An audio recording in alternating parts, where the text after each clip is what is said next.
All right, let's see. All right, let's see.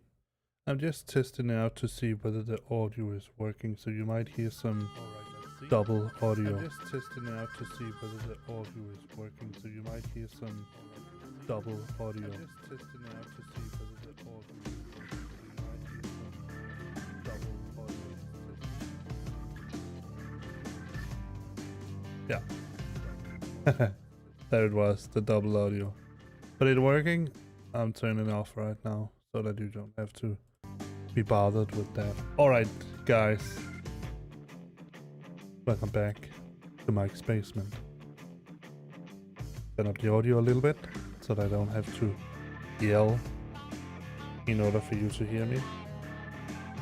So, today we're going farming on, in my opinion, one of the best maps that has ever been made for Farming Simulator 19. It's sort of the heritage from the FS17 map by Stevie. I really cannot remember what that map was called.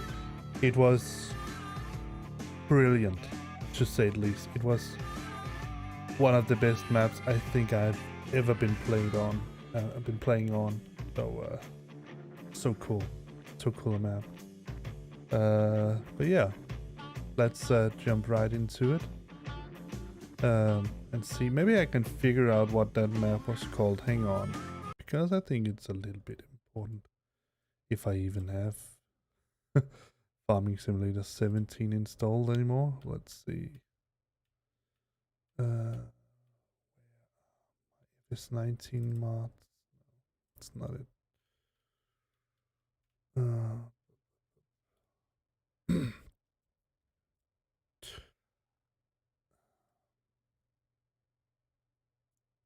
Man, I can't even remember where the heck you install mods for Farming Simulator. Used to be under the user folder somewhere. Let's see, users. Yeah, there was games somewhere. I think save games. No. I think it was under documents, but maybe it's OneDrive documents. Let's see. Just to figure out, not that, definitely not those documents. So OneDrive documents. Maybe it was called My Games or something like that. My Games there. So we have Farming Simulator 17 mods. Let's see.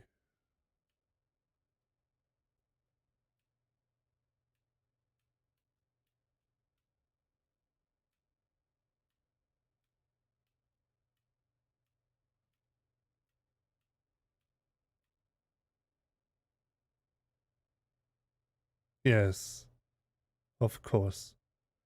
Snetterton's Farm. That was the name. Snetterton's.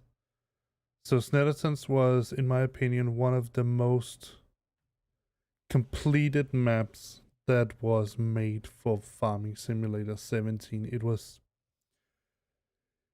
It had it all. I mean, and there was Stevie, who's the guy behind this map, made it in such a way that there was always something for you to do. Almost always something for you to do.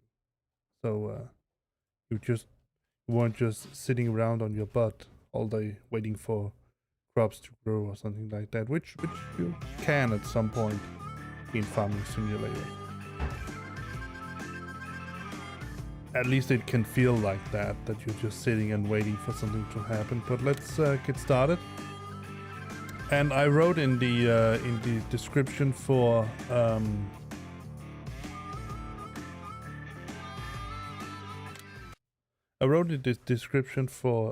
the YouTube video, because that's the only place I can put in the description. I cannot put a description for Twitch, not through Restream, at least. That for now I'm going to play it solo, but at one point I'll open it up so we can do it multiplayer. Depends on how much my PC can handle it, network traffic and all that stuff. But first let me If you haven't watched any of my farming simulator videos, then let me introduce you a little bit to this map here by Stevie, because I think it's a fantastic map. He tried, it seems, to sort of carry over, like I said, the heritage from Snetterton's. Not the same map, definitely. It's very, very different, but it seems that he tried to put in the same atmosphere that you see in Snetterton's, and that was really what made me fall in love with Snetterton's farm, was that the very distinct atmosphere that was there. And like I said, that you always had something to do. For example, in order to feed your pigs, if you had pigs, you needed to obviously plant not tomatoes. I don't think you can plant tomatoes. Plant potatoes, and usually you could just take those potatoes and then you could feed them to your pigs along with something else. But in order to make pig food on Stevie's map, you had two machines that you needed to put your potatoes into. The first was a potato washer, and I think it demanded obviously potatoes, then water, and then some fuel, I think. And then there was a potato steamer. So when you have washed your potatoes, you would move them over to the steamer, and there you would steam them. And the steamed potatoes, you could either sell them, or you could put them into a pig feed mixer, from which you could make pig food. And let me just show you when we get into the map. So here we are. Welcome to Fenton Forest, not Snetterton's, Fenton Forest farm. Let me show you what it is I'm talking about, because Stevie has transferred some of it over. So we can go into global company.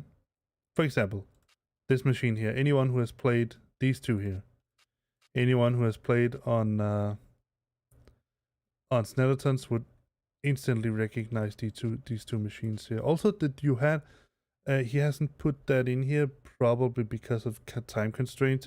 He's doing something else. But you had this huge building where you had silos for anything. You could put you had for seed, and you had for manure, and everything was sort of laid out where you could save it, you could store it, and it was just so well made. But I can see that sort of along the time he's tried to move some of these things over. The fertilizer here, you have the beet beater here. I'm not sure that's a Stevie thing. The composting here, I have not found out what you can do with that sort of really. You have diesel production by Stevie, you have diesel storage by Stevie, digestion silo by Stevie, you can make digestate. You have the fermenting silo, you have a grass dry silo, you have everything here. I mean, and he tried to my best knowledge to move these things over. So you can see you can put in washed tomatoes or steamed potatoes. Doesn't seem that you can put in ordinary why do I keep calling them tomatoes? Potatoes. I think this is washed, and this is and here's the normal for the TMR. That's the total mixed ration. That's for cows and that's for pigs. So, and here the steamer and the potato washer. These are also something that you should easily recognize if you've been playing on Snetterton's.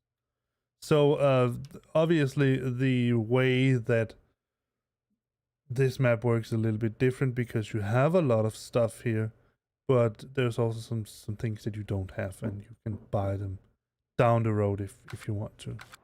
Well, let's get going. Let me show you around, because this is probably the first time you're seeing this map here on my channel. So let's sprint or fly, whatever it is. It's certainly, I don't think I can sprint this fast. Let's see. There we go. Yep. Let's see if I can do this again.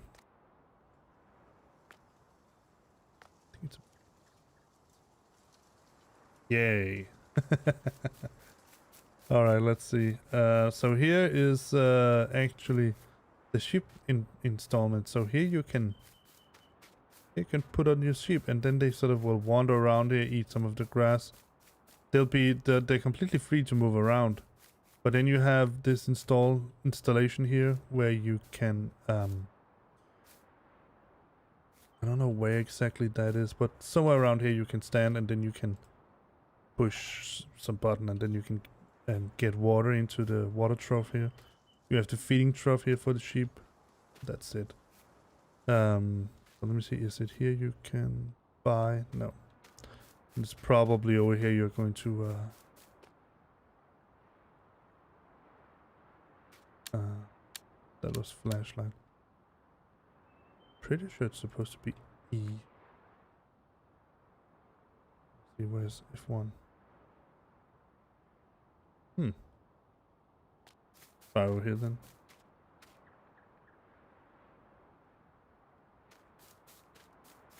Yeah. Yeah, that's the, no, that's not the sheep, that's the chicken. Yeah. That's right. So I forgot that. That's the free roaming chicken that you have here. And you obviously then you'll get the eggs over here. And even here you can, I have sort of a, I think I still have installed an egg pallet. So instead of getting these boxes that you put in a pallet, and then that will gradually fill with eggs, then you can put that on a trailer and then get some money from that. So let's move on. I think this is supposed to be some kind of silo where you can store some stuff inside. Here is the bridge. It's a little bit special. Pretty cool also. I don't think I've ever seen such a bridge in real life, but I can show you how it works. Not always that it works perfectly, but it usually works. So you go over here and then you press. I think it's, there you go. Then the bridge come over.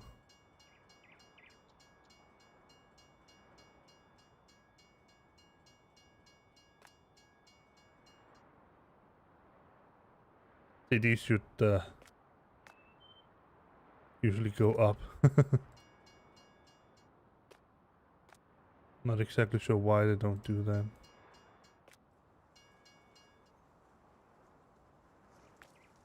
Maybe it's because there's not a car here, but in any case, that's a neat little bridge.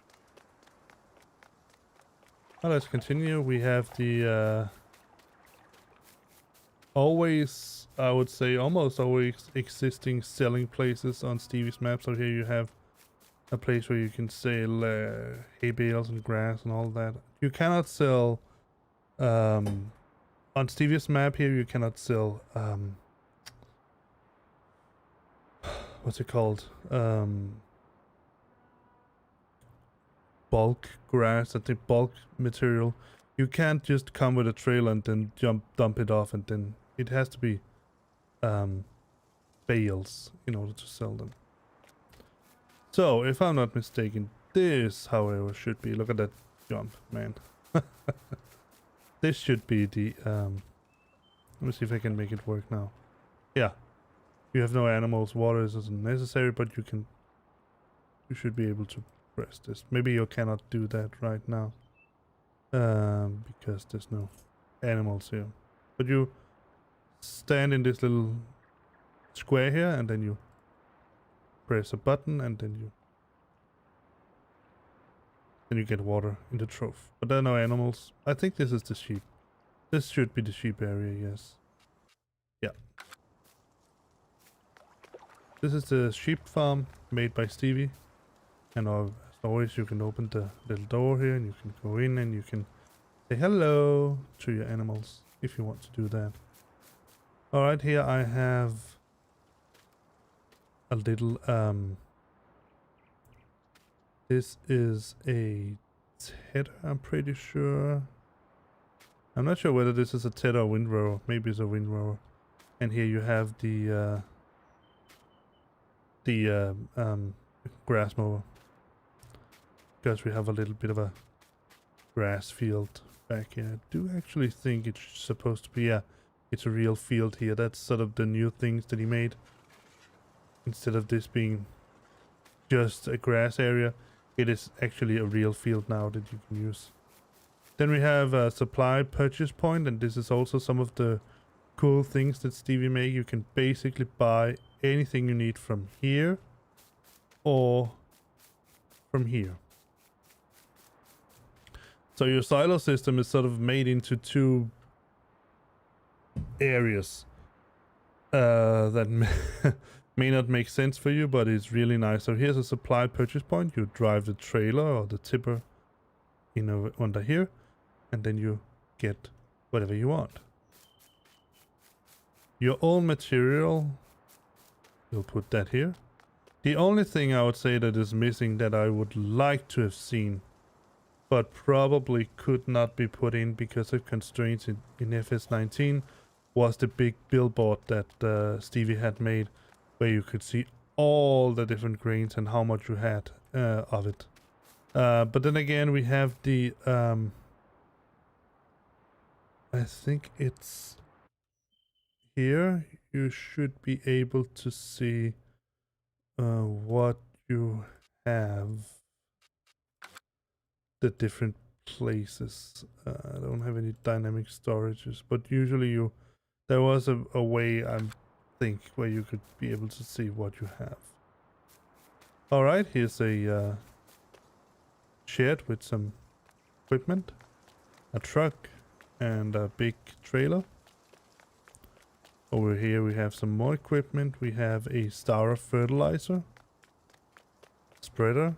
We have a tractor, and we have a class forage harvester field. And here we have another one of those special things that Stevie made. Also, we had this in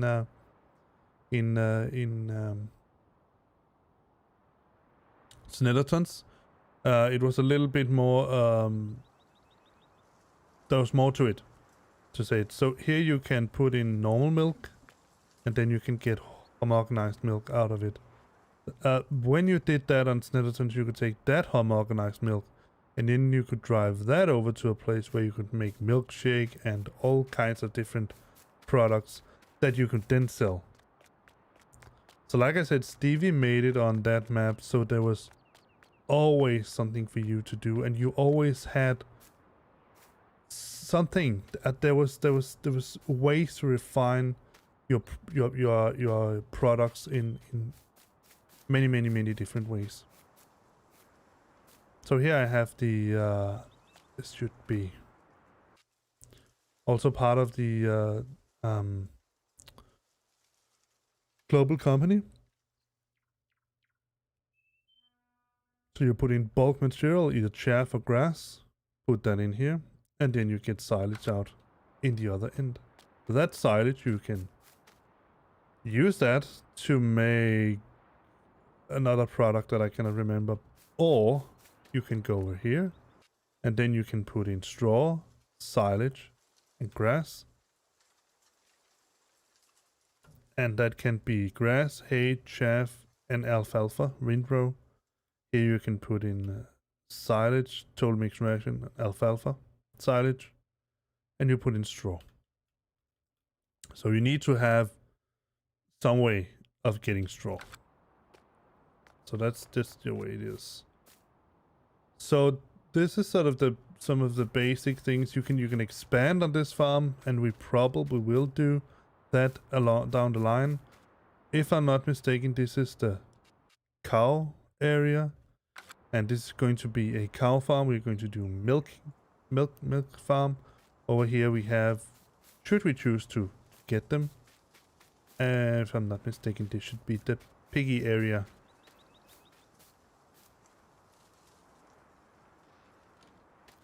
Let me see if I can find the entrance. Be over here. Here, I think, maybe. Let's see. Yeah, this is the piggy area. And again, I mean, there is just so much you can do here. Even on this. And this is, I would call this a relatively bare-boned version of Snettertons. I mean,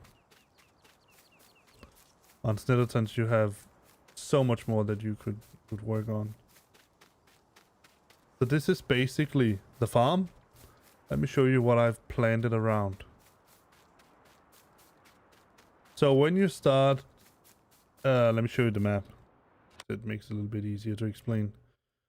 When you start this map here, contrary to FS17, where you had sort of your starter farm that you could get into, then in Stevie's map here, you still basically have the same. The idea that Stevie has made is that you clearly are supposed to buy this area down here because it contains all the stuff that you need in order to start a farm. And then obviously these two fields here and that little field here would be a prudent buy, I would say. It seems to be that that's the idea that Stevie has made. But as you can see, we quickly grow in field size. So we have such a huge field like this will take quite a bit of time to plow and to do whatever we need to do. So there's a lot of fields around here that we can buy. These two seem to be, or this down here may be the next logical choice for buying a new area when we have enough money for that. But that's sort of the way that Stevie has laid out this map, and he has expanded on it out here. So there's a lot of huge fields that we can get to work with. Up here we have also the wood chip sales. We have gas station, Fenton Dairy.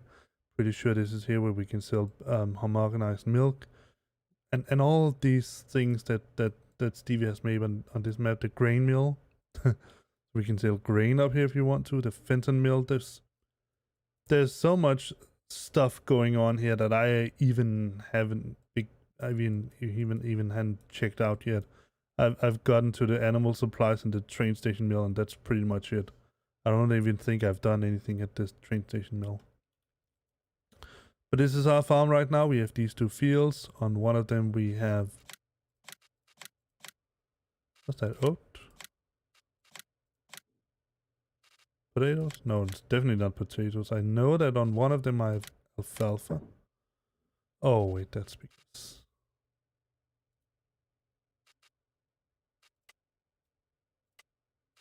Let's just check it out. We're right here. Let's just use this little tool here. Ah, it's barley. Alright. This is one of our fields with barley. It's fully fertilized, so there's nothing really we need to do there. And let me just, I usually have it set to 5. That's the, so I have seasons. Let me show you that. All this. There. So this is where we are right now. I've only made videos for the first couple of weeks here, so we have seasons here, and this is what we would be able to do when we get into the yellow area here. This is where, so we have wheat, we have barley. We can seed them in this area here. We can also seed them over here, and we can harvest them here. That's where they will grow. And the other one we set down was alfalfa. You can pretty much seed this at any time you want, but you can only harvest it in the same season, the fall, just like with many of the crops that we have here. It's only oilseed radish and poplar that can be harvested during the entire season, the entire year. They have also made, we have this beautiful graph of forecast, and obviously as we grow further, so we have today, we have Monday, Tuesday, Wednesday, Thursday, Friday, Saturday, then they will become more uncertain, just like in real life. You can see for the different, how they're sort of put in. So for example, for wheat and barley, a seed, they have medium frost resistance. As young, they have high, and when they have mature, they have none. Drought resistance, they have no drought resistance as seed. As young, it's low, and as mature, it's medium. So you can sort of see depending on where you are and how the weather is it always warm? Does it not rain much? You can sort of select, for example, I would probably select something like the low ones in warm areas, sunflower, soybeans, the corn. I'm pretty sure that cotton should also be, yeah, it's also pretty okay. So that was probably something I would choose if we have a lot of a cold area. I would not choose something like cotton or sugarcane because they have no frost resistance at all. Animals, we can see here how they are doing. So we have sheep pen large by Stevie, chicken pen removal. But I think it's because he meant that there's no pen really. It's an open area. We have the cow pen too, large by Stevie, pig pen, and we have horses too with APE. Cannot remember what that stands for, but it's sort of an extension that helps when you have animals there. And then we have the economy here. So one of the things about seasons is that we have seasonal changes in when it makes most sense to sell stuff. So for example, if you wanted to sell our barley, well, it probably would make most sense as we see it now to sell it in the winter area because that's where the demand is high, or in the mid-spring area. So somewhere around there. For sunflowers, it would be in spring, start of spring, the end of winter. Let's take another example. We also have we can see for eggs. Well, that is in the late fall. Wool, that would be in the early spring because that is where they don't produce much, as far as I remember it. Milk, that's sort of an all. I mean, it's best to sell it around mid autumn or midwinter. Spring is also okay. It's only sort of around the summer area that the prices are low, and you can check all the prices in here and see how they develop. Pig food, it's sort of haven't been made yet, and herbicide it's also changed a little bit. And you can see here homogenized milk is almost, let's see how it sort of evolves when we get further down the line. But in spring it seems to be pretty sort of consistent compared with just milk, which we had up here somewhere. There, milk has a lot more variation, whereas homogenized milk seems to be more linear down the road. We have washed potatoes, we have steamed potatoes, we have alfalfa. There's all kinds of things that you can sell here. You can sell cows. There's a lot of stuff going on here. You can also plan. There's a seasonal planner here if you want to do that, so you can sort of get an idea of what will make good sense. Keep this number out here higher. That means that you will get more crops out of your fields. But enough of this talking. Let's get working. So the first thing, since our fields are still growing, there's not much to do in that context. So what we're going to do instead is to keep our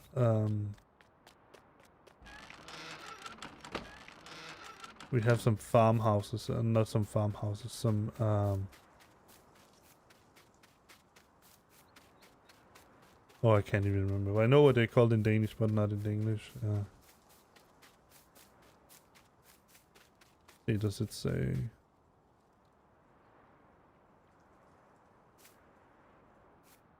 Greenhouses. There was the name. So we have some greenhouses, and you can see here they have 78% water and 97% manure.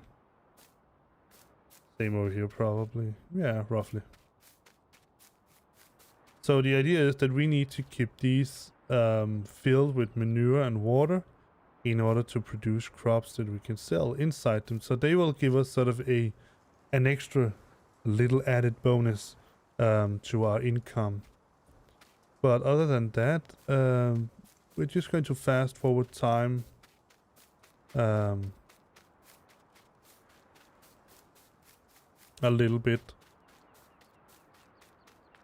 There should be a place where I could see how much I have of all of this.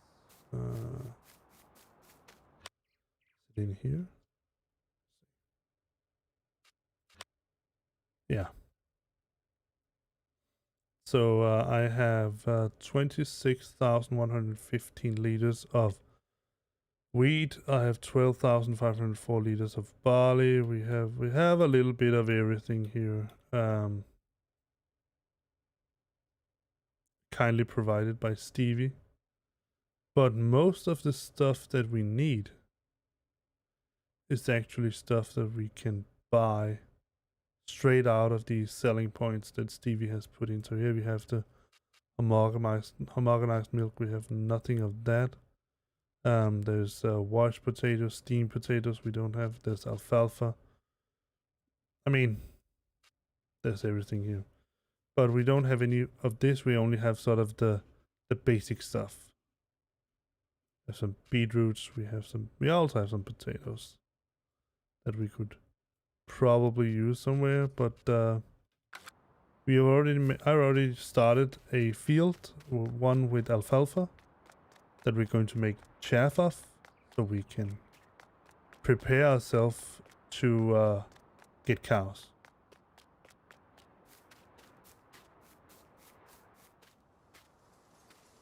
And I still have my little note up here so that I can see that the apparently best time to buy cows would be in early summer. We can get this tool out. And then we can see it's wheat. But it is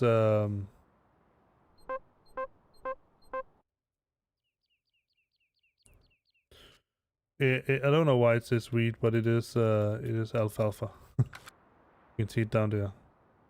And it's germinated, meaning that we will eventually get stuff out of it. It looks a little bit like grass when you sort of look at it now.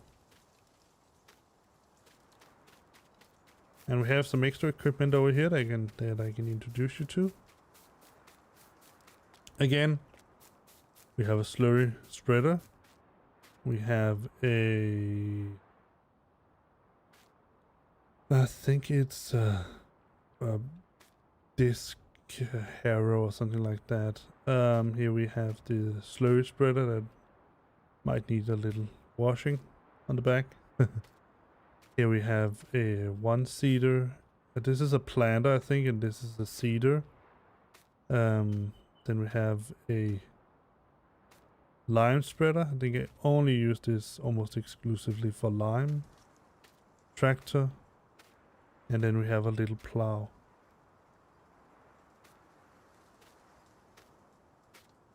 So that's the farm. That's how it's laid out. And yeah, let's just fast forward time.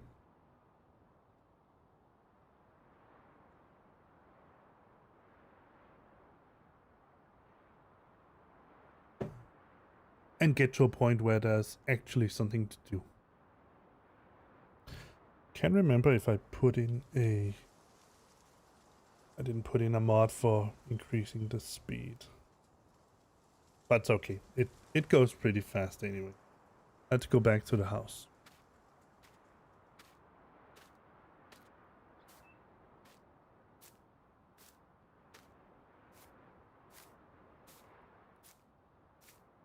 Where did the ball go? Oh, it's all the way over here.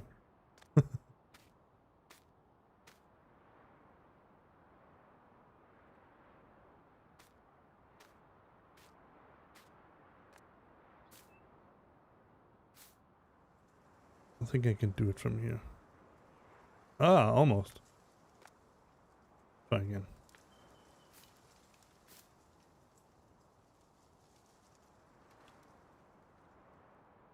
Yay!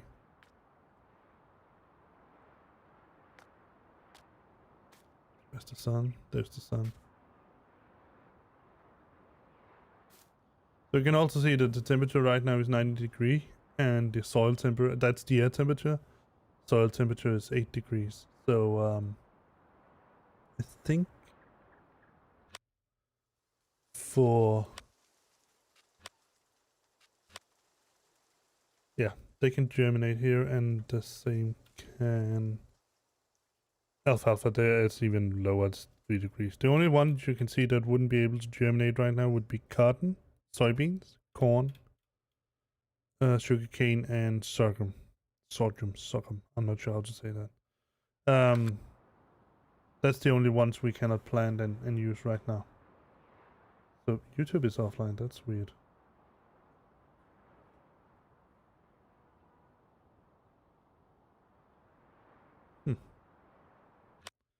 I'll just check that out just a while.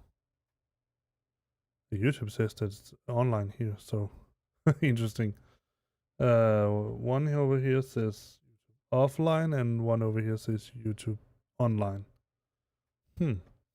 Let me go in and view the event. It's offline, and one over here says yeah, it's definitely online. I don't know why that little screen said offline.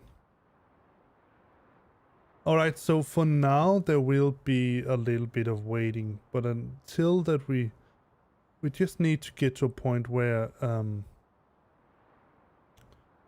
usually the thing that I do is that I take the time to fill up the greenhouses and see if there's anything else we need to do. At one point we might have to spread some herbicide in order for plants not to drown in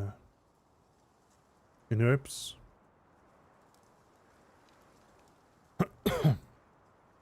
Alright, let's turn it down to 5 and go sleep. So let me see.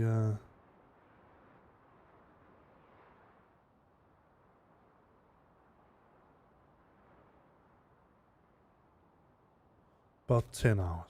Alright, let's see.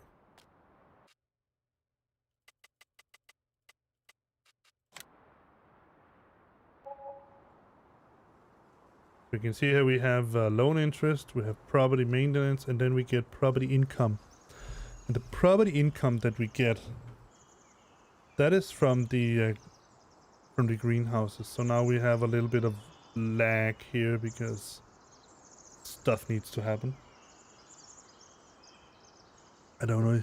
Now we're still in late spring, so it's not that. Usually it's when we change season. And we well,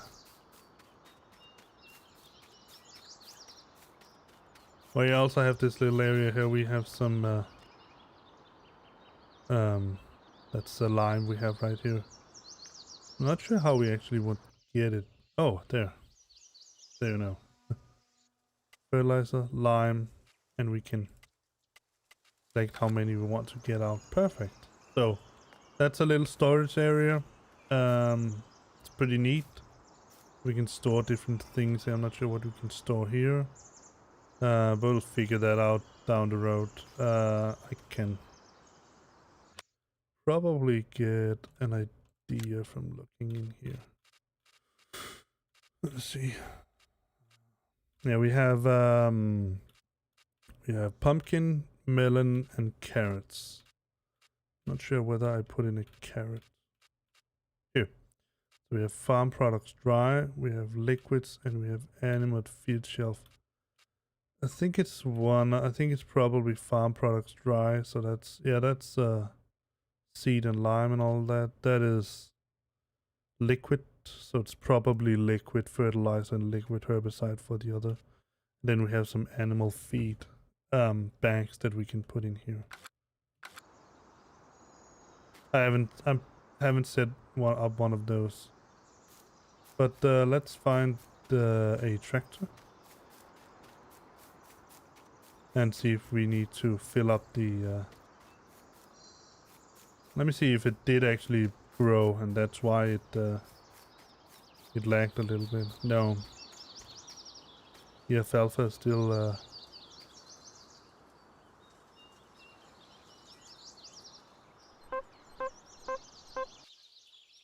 0%.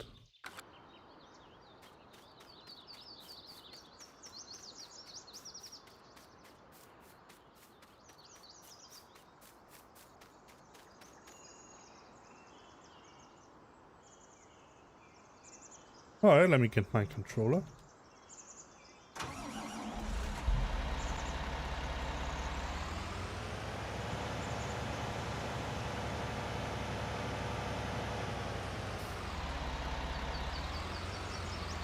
If I can remember how I enabled that. Left out C.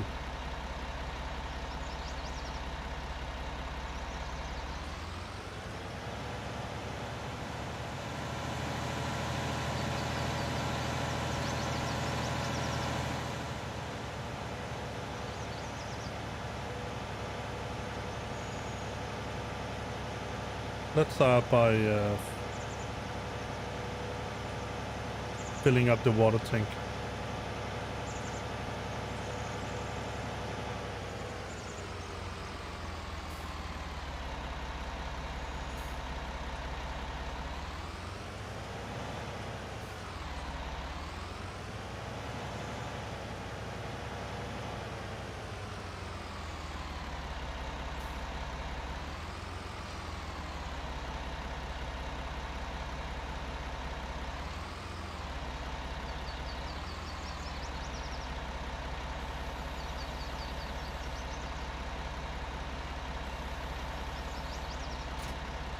There we go. That was the right button.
See if I can remember the right, let's see.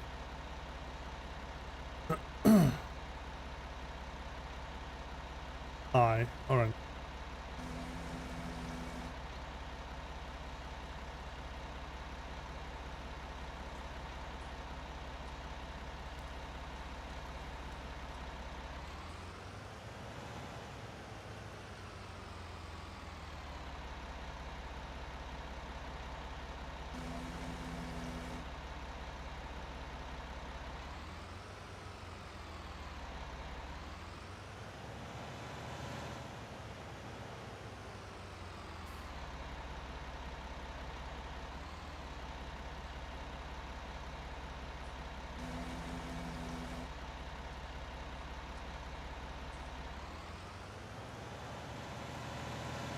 Get it filled up with some water.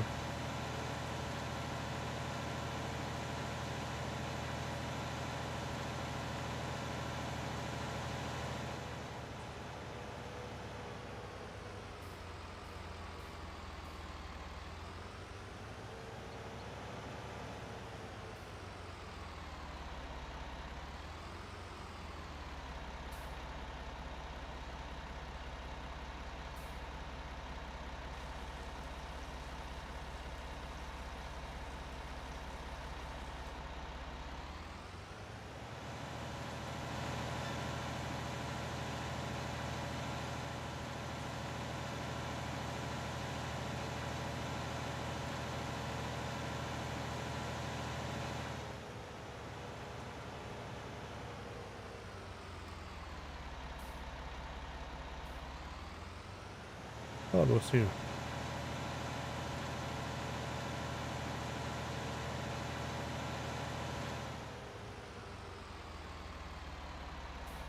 Oh, now I know why I can't control it.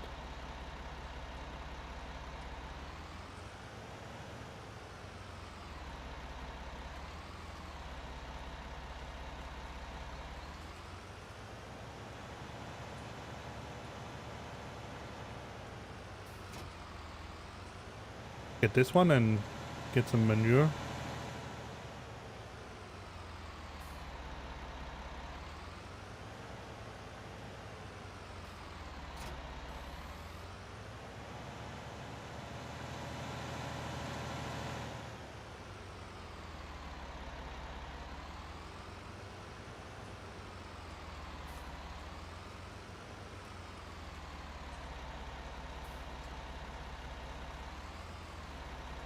So we can find the right button. Ah, that was.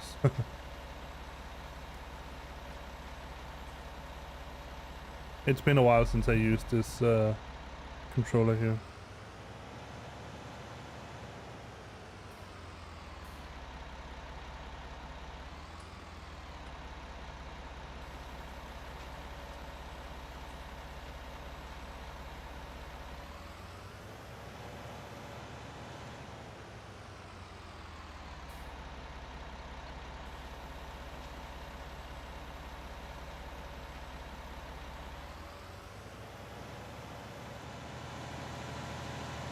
Let's get it filled.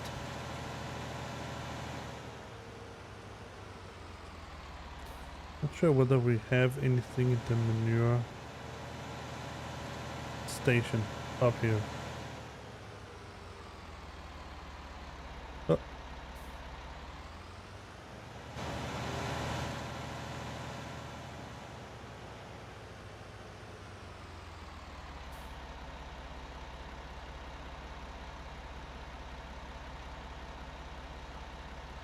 No, we don't.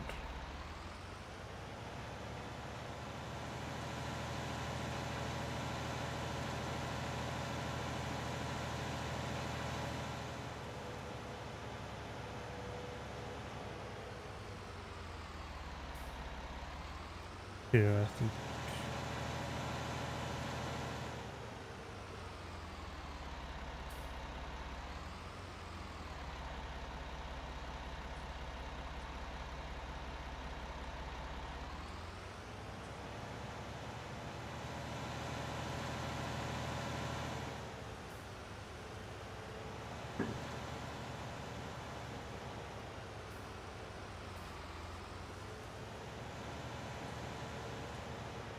Is it this one where I get?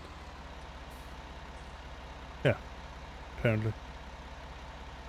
And yes, I want to fill manure. There we go. Pay a little bit of money and then we have a trailer full of manure once again. And that's one of these really cool Stevie things that I like. That it gives us these options.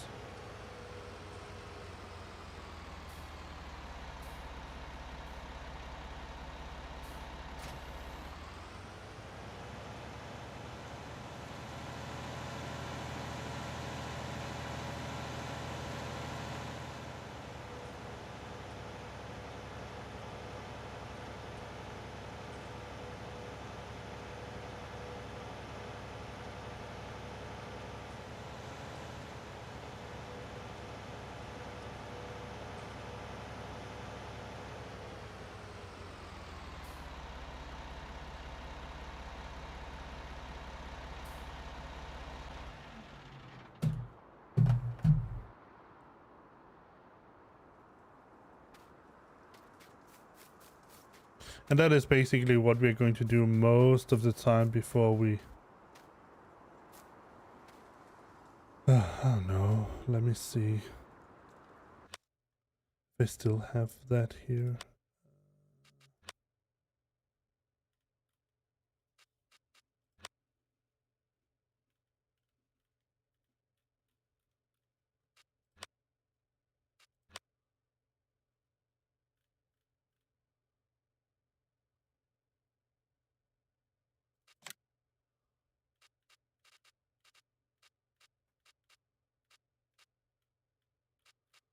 can't remember if I still have that.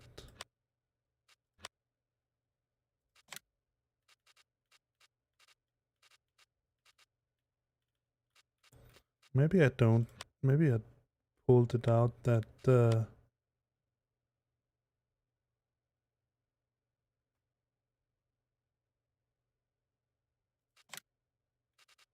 little chicken pallet thing.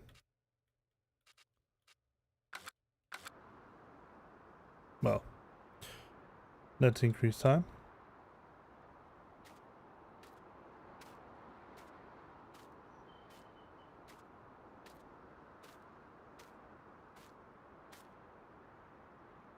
So for starters, there's not really much to do.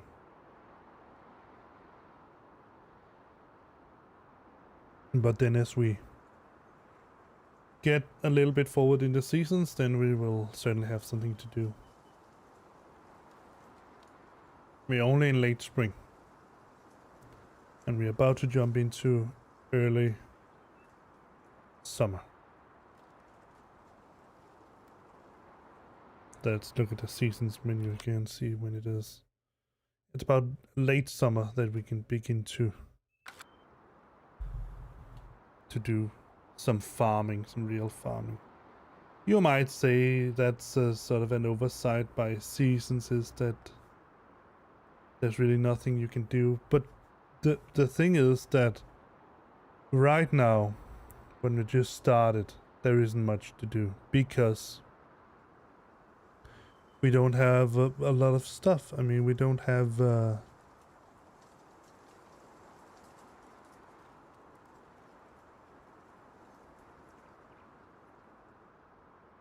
we don't have any chickens, we don't have any cows, we don't have any pigs, we don't have any horses. Let me see if I can figure out what it was that you used to remove those.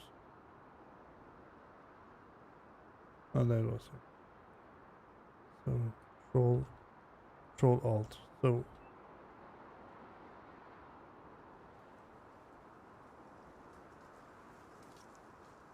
then it was 0 to remove them all. Yes.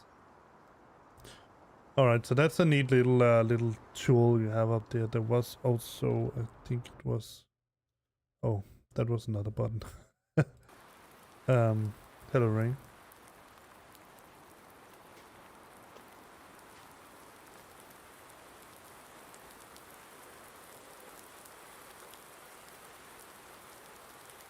I think it's this, even though it just seems to move it around.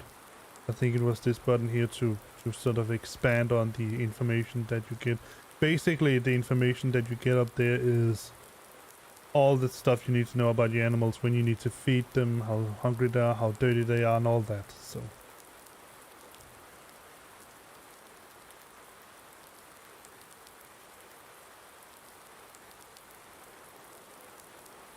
But I do believe I've installed the, what do you call it, Everclean.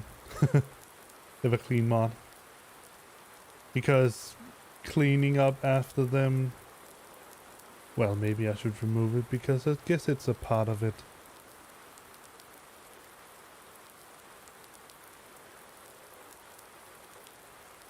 The only problem I have with cleaning up after the animals is that you need to use a big tool in order to do it.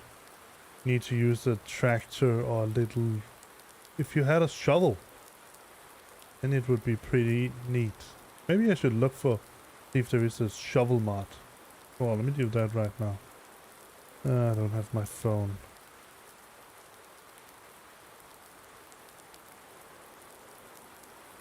Let me get back to you and get my phone, then I can see if there's a shovel mod for FS19. Be right back.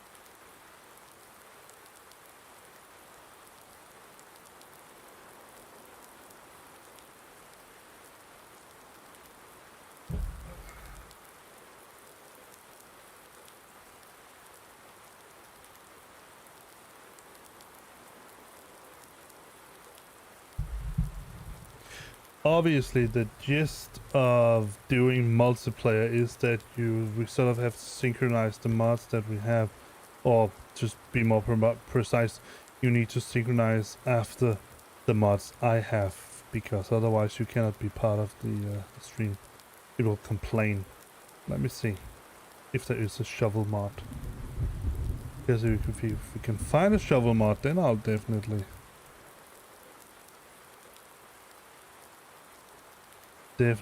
put that back. Let's see. FS 19 shovel mod.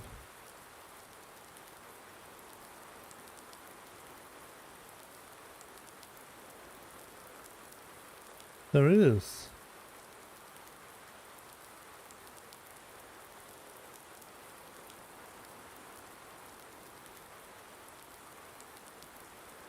You know what? Let's go look for that right now while we wait. I'm just turned it back to 5. Save it. And then go out and see if we can find that shovel mod. And then check what other mods I have put on. So let's just do that. Quit. Yes. Then it should be captured in a little bit. While it's loading.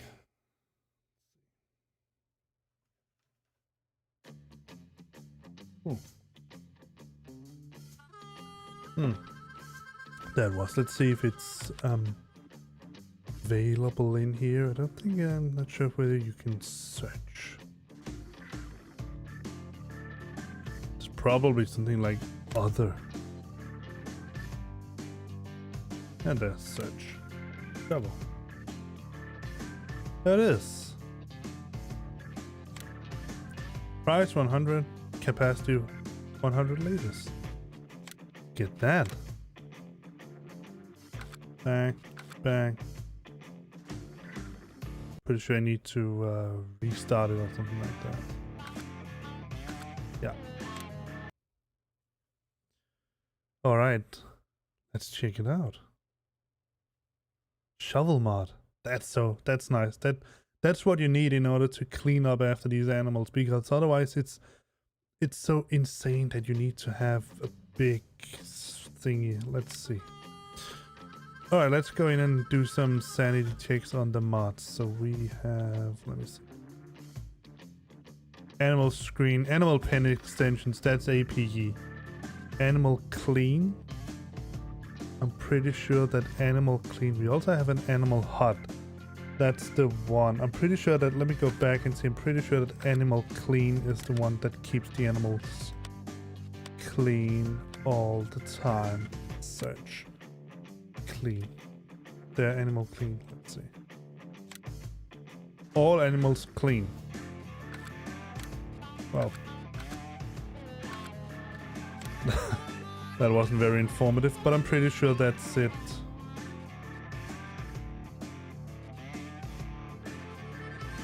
So let's see, let's remove that.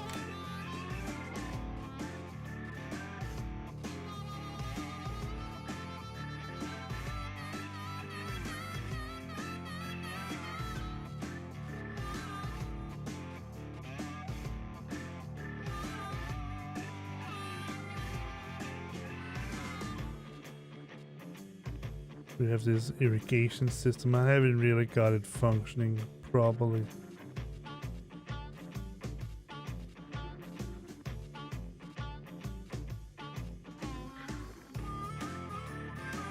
And all of these are for North Frisian map that I haven't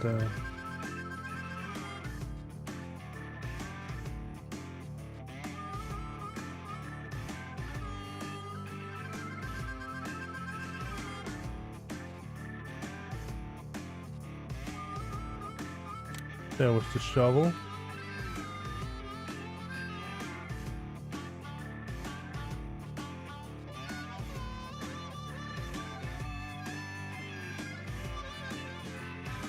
See if I can find that. Not shelf storage, we already have that.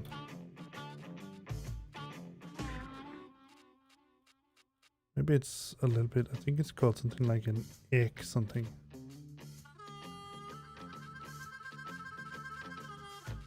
D, C, D, E, C. Egg palette, yeah, it is. I have it installed. Alright, let's see if we can find it, because then I can show you how it works. It's very simple. You put it in, and then all these little egg boxes will stack up there instead of elsewhere. And that means that we can get some chickens. We can have chickens. And the eggs doesn't sell for much, but you do get paid for them, obviously. So let's see how that shovel works. Whoop, flying. Look at this jump. It's really insane. Well, let's see if we can find the shovel. That's landscaping. Probably somewhere here on the misc. There's my shovel. Boing!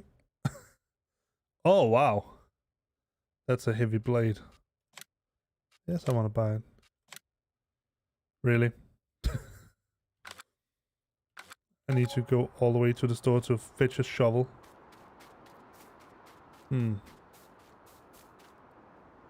Well, I suppose I could just quick travel there. Let's see, shop.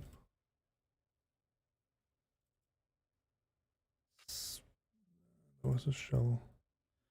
I can cheat a little bit. Look at this. Here it is. The shovel.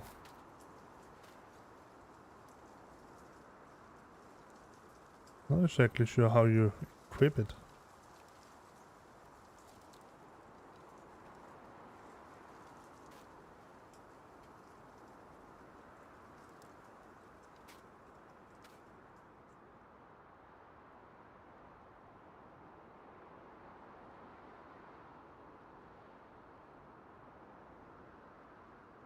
If you just do it like this. Do we have anything I can sort of pick up?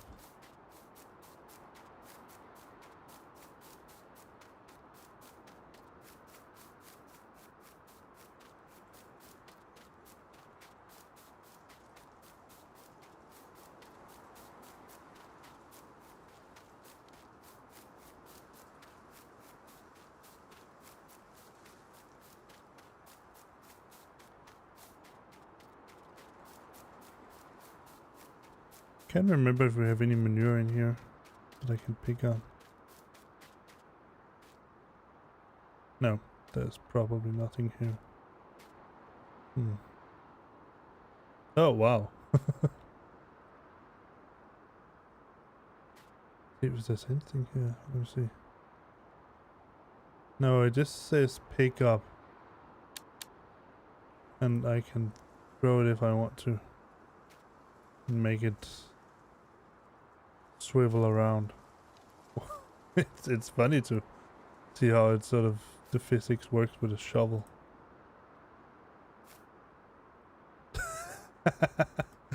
Come on. Oh. Can't use a shovel like this. There we go.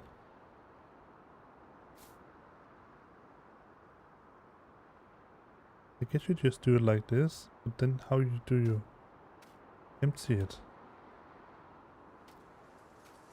Oh well. I don't know, let's put it around near one of the animal pens and then around here some up. Oh no, where did it go? Where did my shovel go?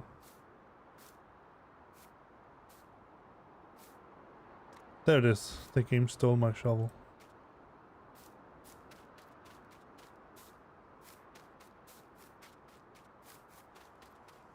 Drop it here. Over here at the cow air. Yeah, alright, that's fine. Now if you can place it against something. No. You can place it like this and that's pretty much it.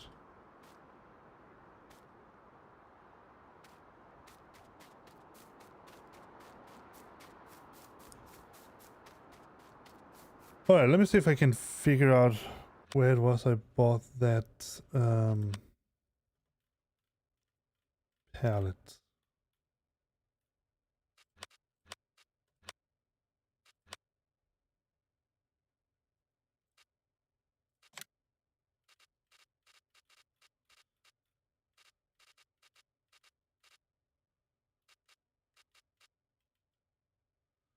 The water pump. See, it's not here.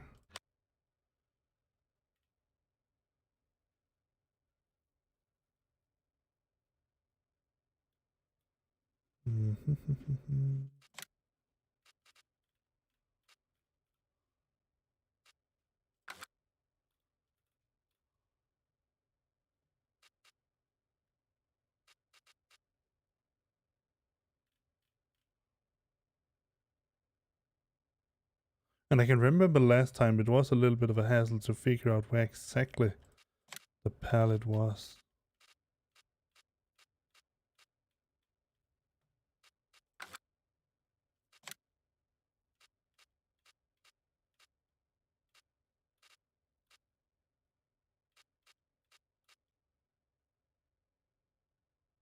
Hmm,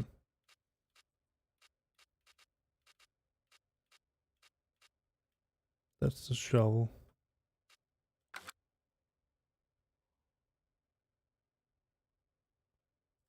Not on the build systems. That would also be weird. Low loaders? No. No, not header trailers, obviously.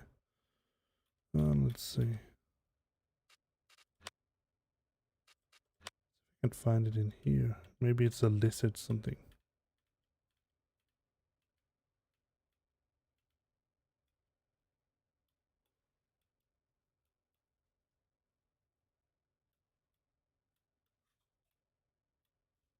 There.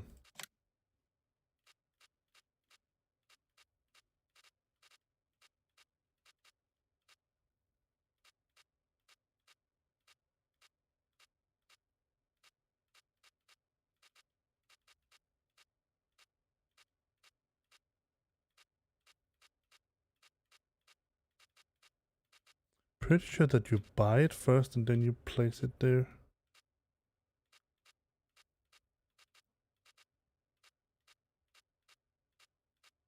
There it is.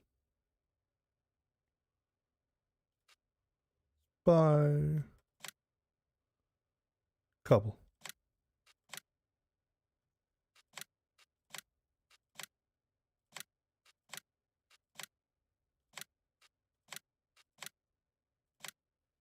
Let's see if it can remember if I have a tipper that I can put them on. Oh well, we can obviously just do the cheaty. Be able to find them in here somewhere. Maybe not. Right.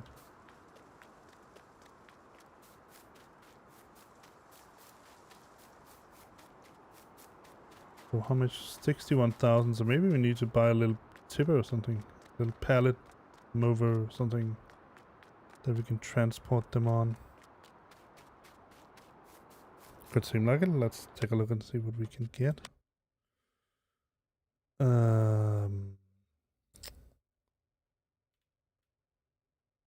Not a low loader, it's too big.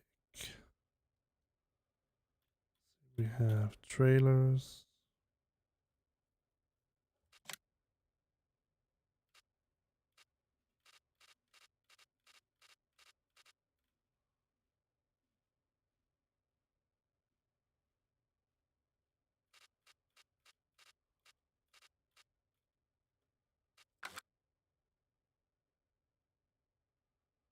Cotton, top, fertilizer, plant manure, weeder, mower, loading wagons, levelers, telehandlers. There's only one low loader, but I'm pretty sure there should be a real pallet trailer somewhere. Not a loading wagon, definitely not.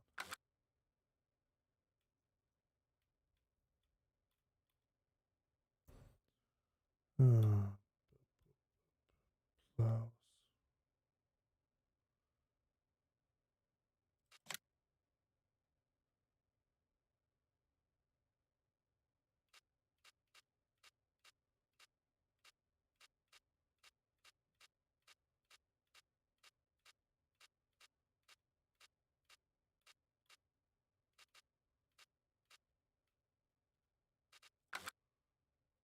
Ochre, corn, forest, cotton.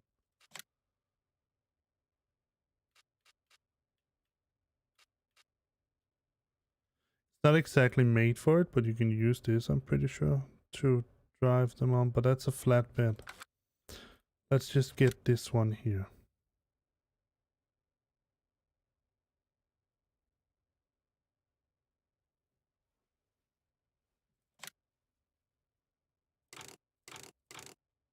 Bale loading, yeah. That's the type that we want. Alright, so the thing is that I'm pretty sure it's going to be funny, but I'm pretty sure we need to take this one. Does it have a hook on the back? I don't know.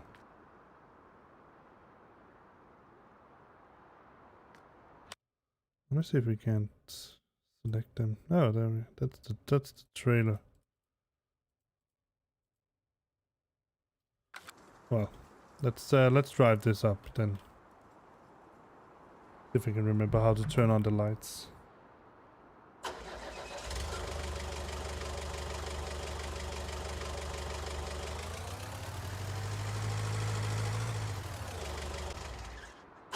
That was...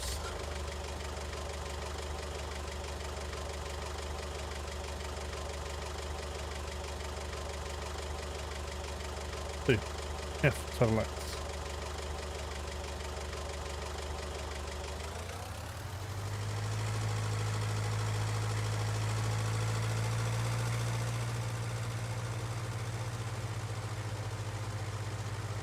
You can see it's going to be a long drive.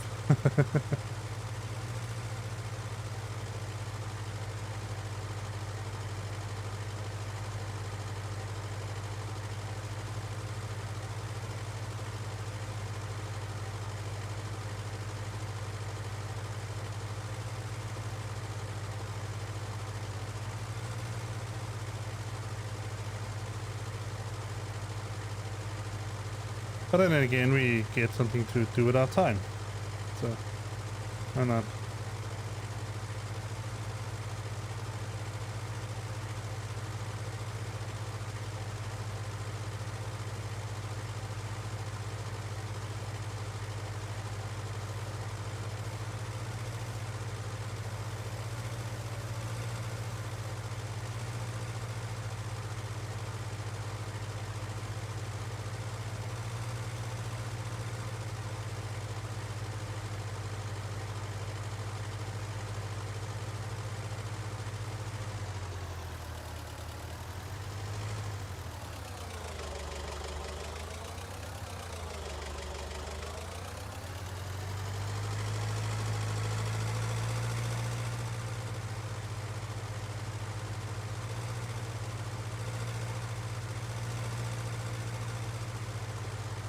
I'm even driving the right way. I don't think I am.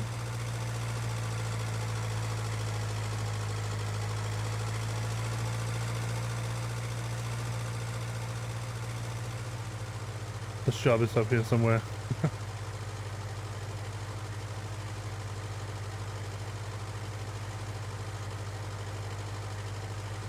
Can I get out here?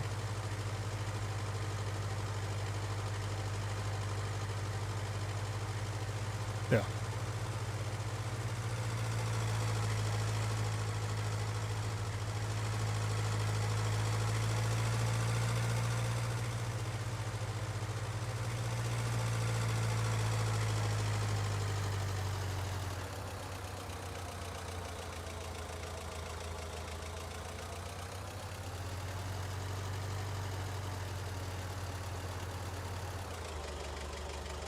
Let me see if I can...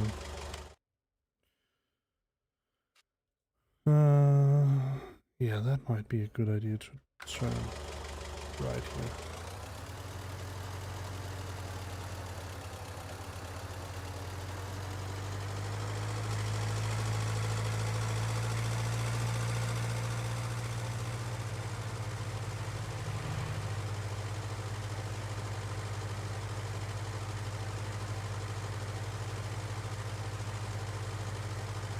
It's very sensitive.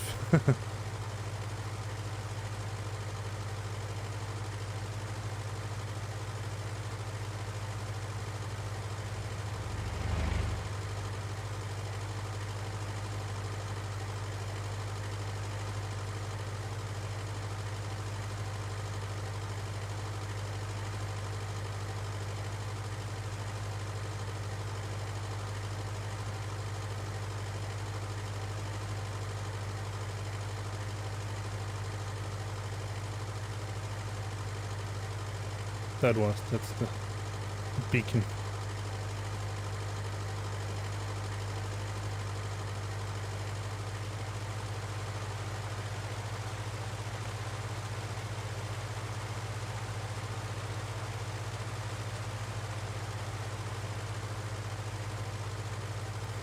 It's been so long since I played us on this map. So I'm pretty sure this is the right way. Yeah, the shop is up here.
Those flags are a little bit in the way.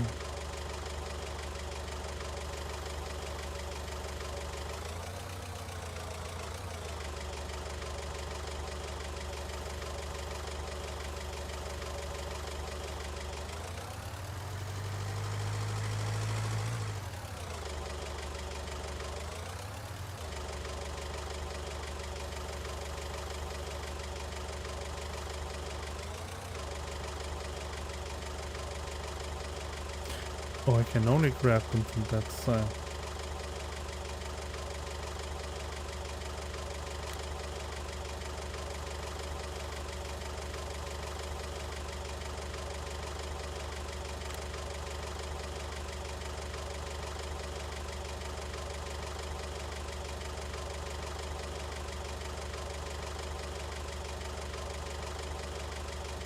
Pretty sure there should be a button somewhere too.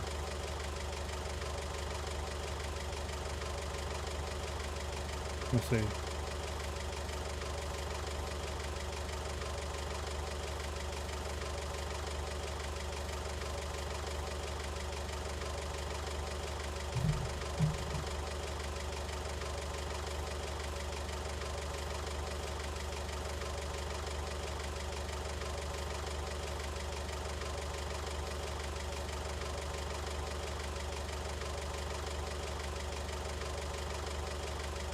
Oh well, let's just do it like this then.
I'm pretty sure there was a way, should be a way somewhere, somehow to contract the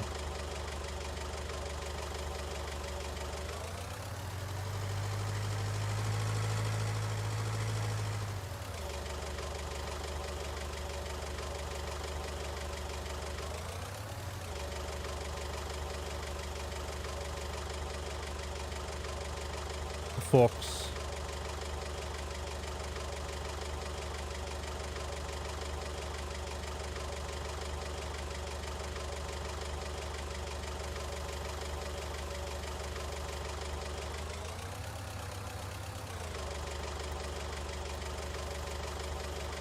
All right.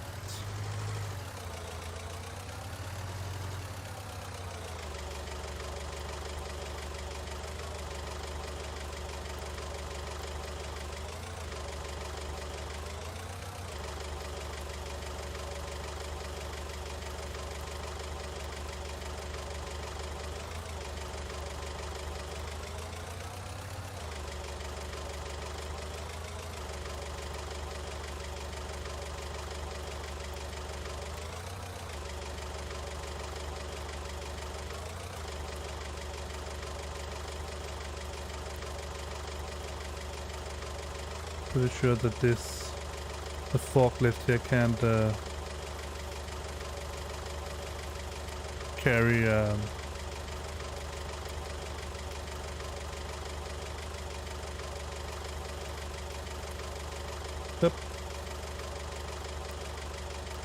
trailer.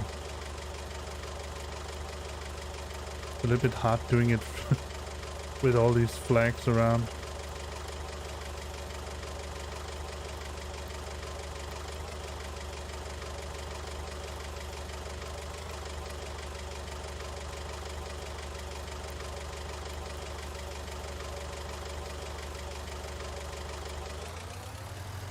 Okay.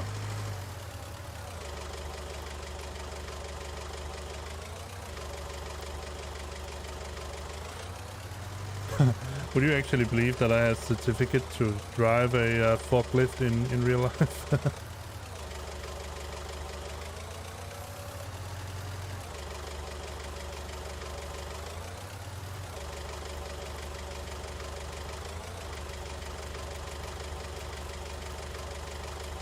Well, I can't say if you don't believe me now, I can't blame you.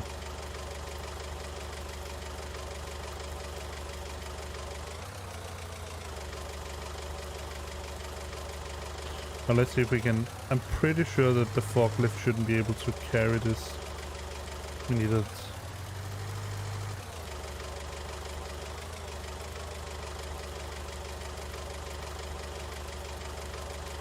You're kidding me. That looks really that looks really crazy. Let's see. L. There we go. Now they should be sitting tight. All right. Well, let's try it.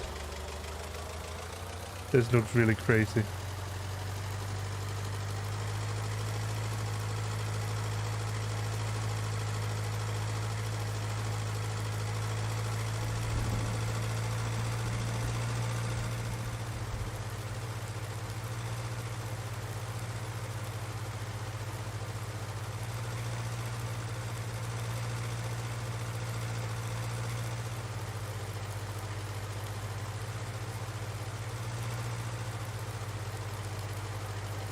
But then again, we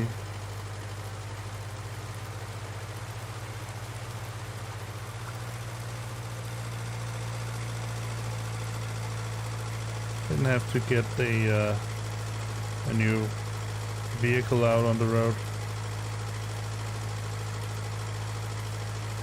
But then it's very easy. You place these pallets inside the hen area, the chicken area, not inside it.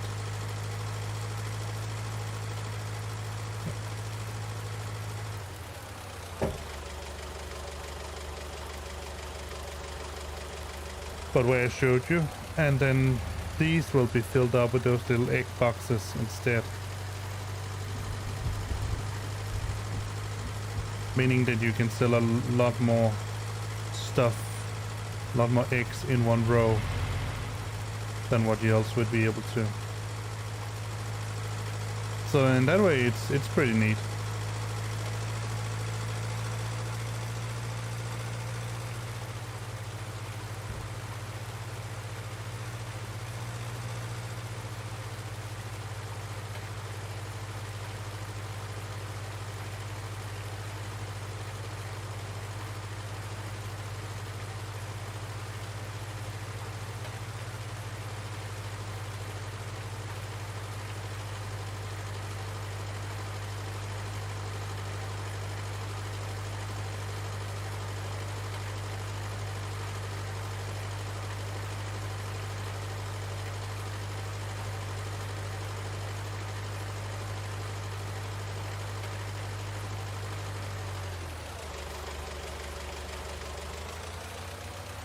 Pretty sure we need to go down here.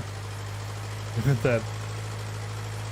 It looks so weird having that little truck drive that big trailer around.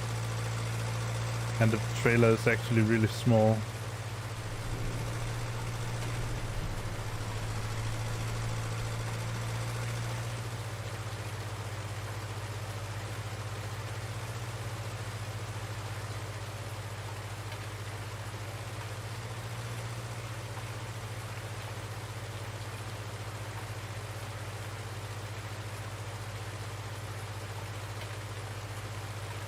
I think I need to see if I can put a curve on my controller or change the sensitivity or something, because it's very sensitive and it's actually pretty hard to steer. Here we are at Fenton Forest Farm.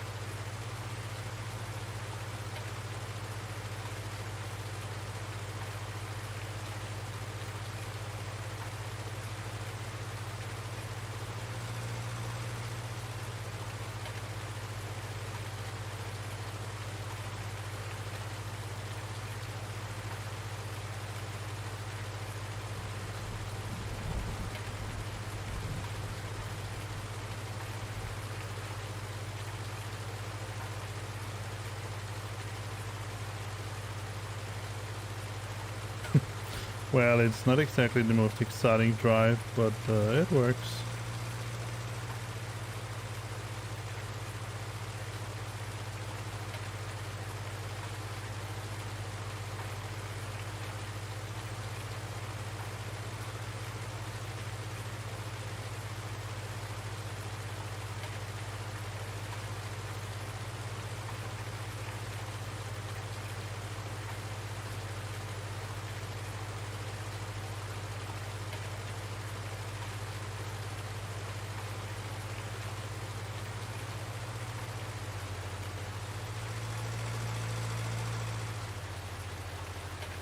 Oh, that's the house. Hello. I think it's down here. It should be that little... there it is. Let's park it here.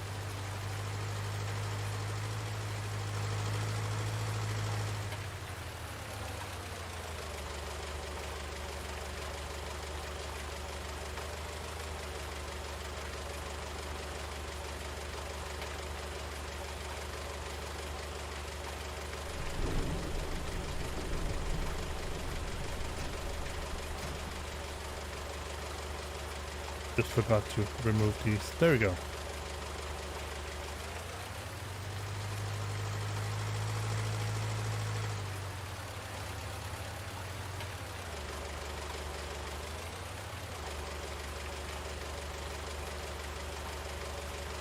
Hey Jack. Welcome to the farm.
Somewhere around here, I think.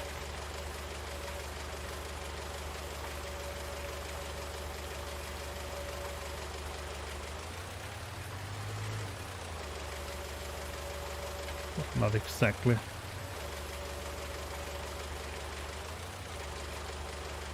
Just push it a little bit. There we go.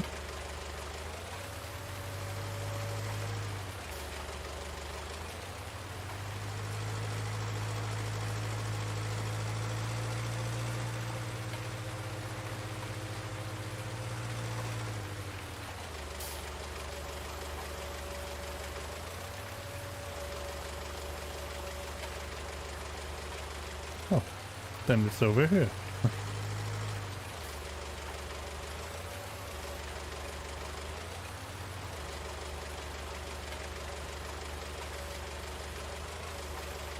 I'm putting on some, they're called egg pallets. If you're talking about sort of the game, it's Farming Simulator 19.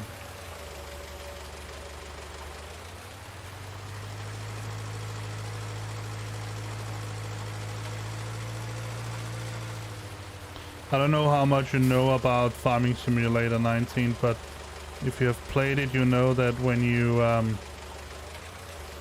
have chickens, you'll get these small boxes with eggs. And so instead of getting these small boxes with eggs, you can place these pallets inside. Yeah, in FS17 it's even worse, if I remember, because there you have to pick up the individual eggs.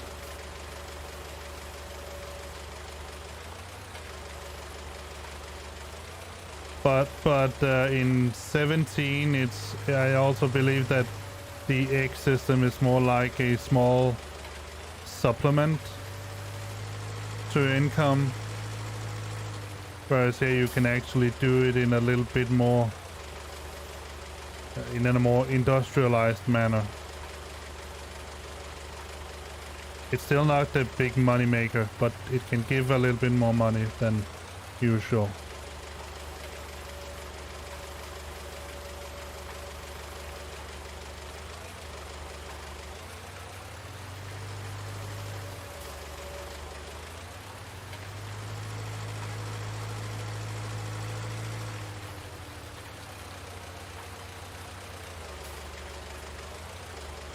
All right.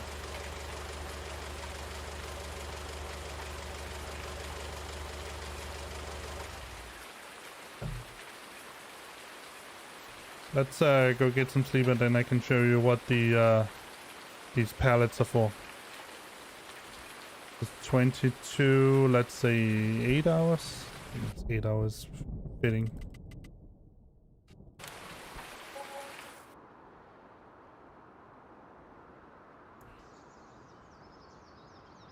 All right.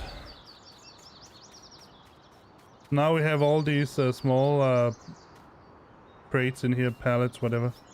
And then we need to buy some chicken. Let's see. Yeah, I want eggs. What is that? Fast turnaround. It requires a lot of feed. Both eggs and meat and require amount of feed in between roostling and rooster.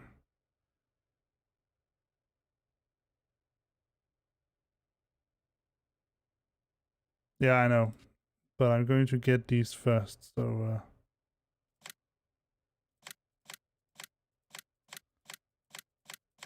we can get a lot because they're not very expensive.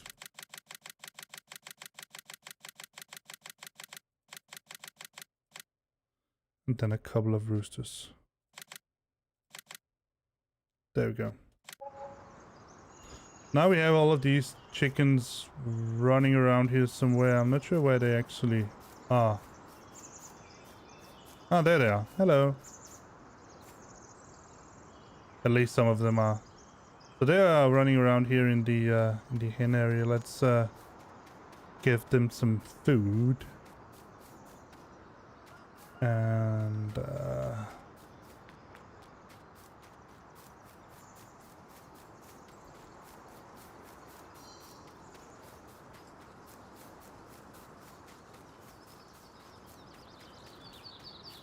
been so long since I played this game that I can't even remember what I can feed the chickens. I believe it's just corn or something like that you can give them.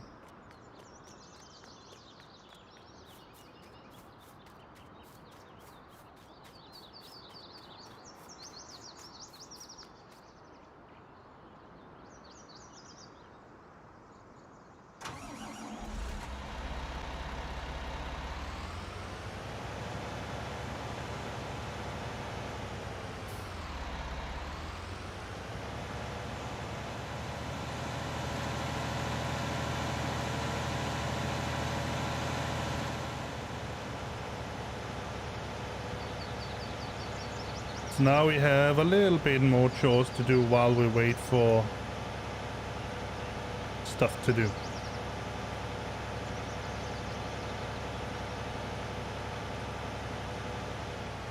Let's see, if I can remember the right button. No. Let's see, Control Alt.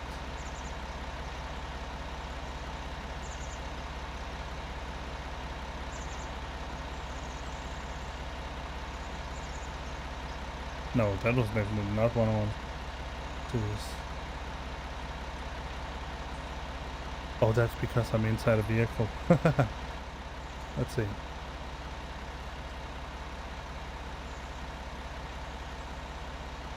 There. I can see the stats for my chickens.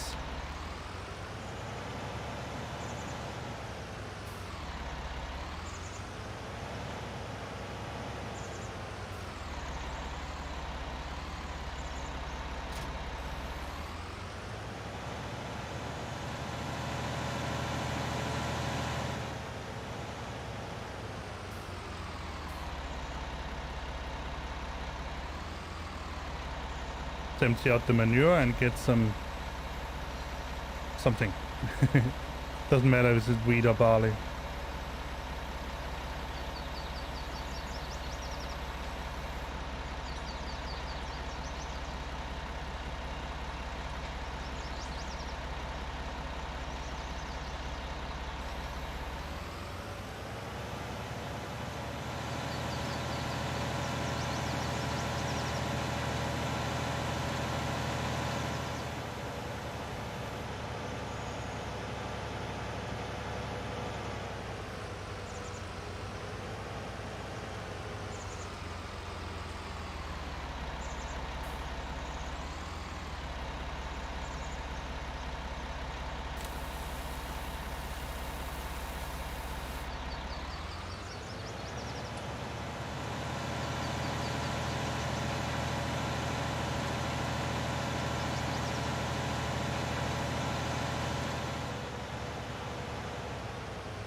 There you go, little chicken. Food.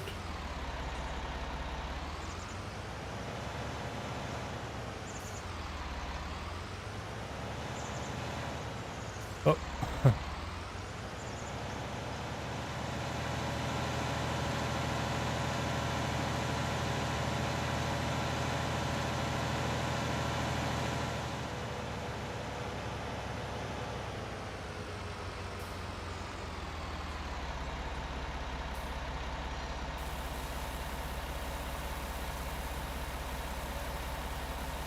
There is one thing I would like to see.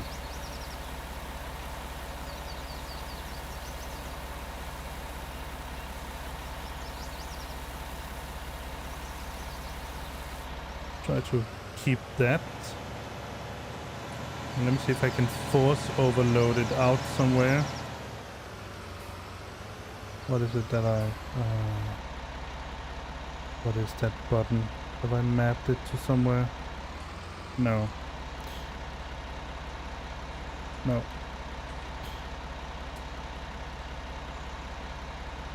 Let me see. Here. Let's see. Grain door.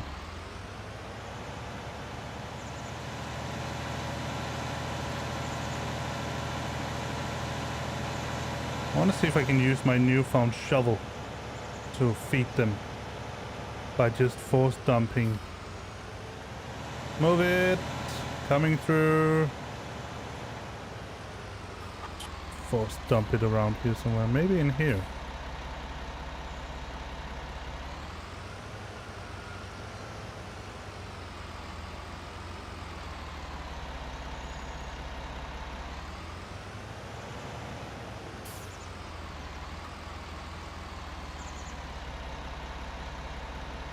Was it? Is it the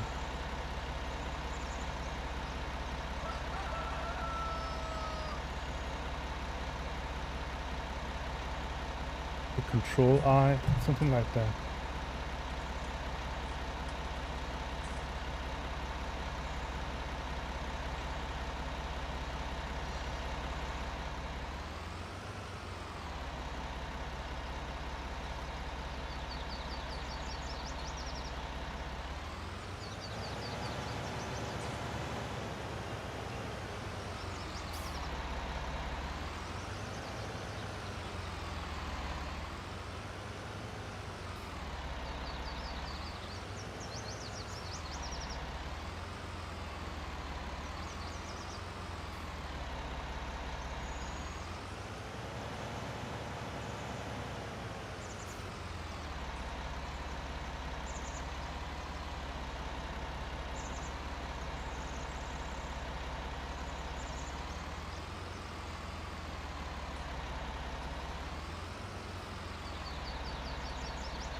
This is not going very well.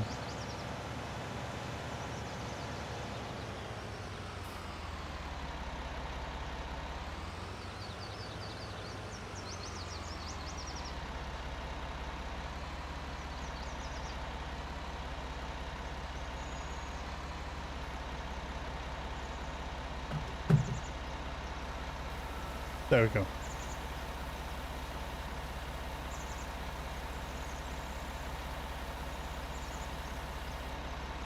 Now we have force dumped a bunch of grain.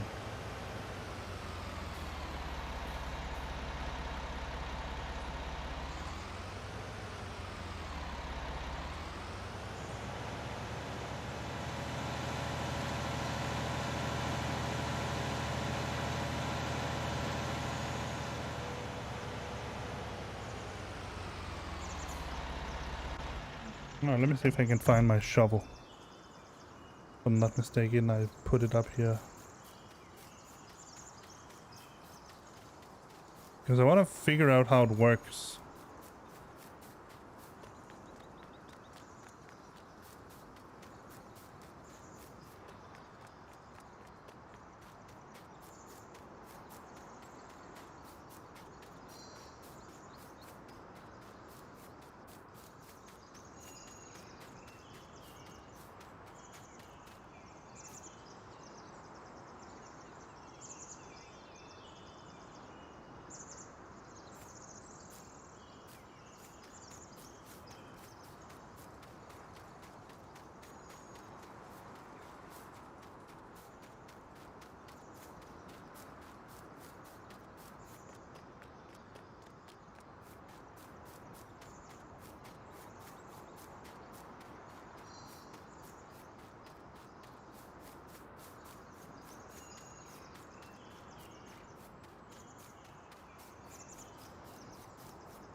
Ah. Then what?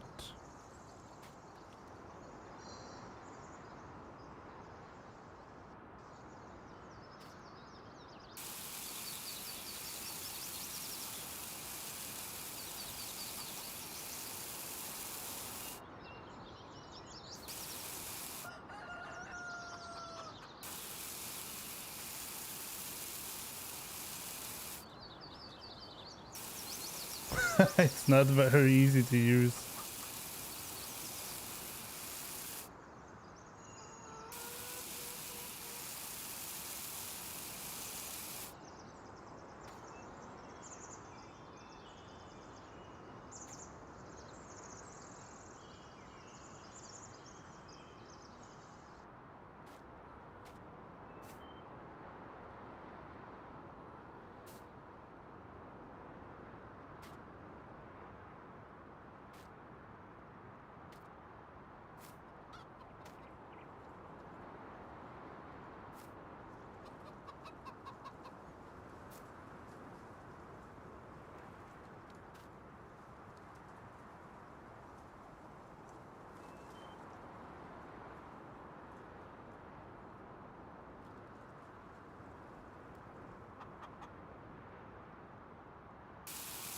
Oh yeah, that's right. Oh, nice.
Not sure I can use the shovel for this, unfortunately.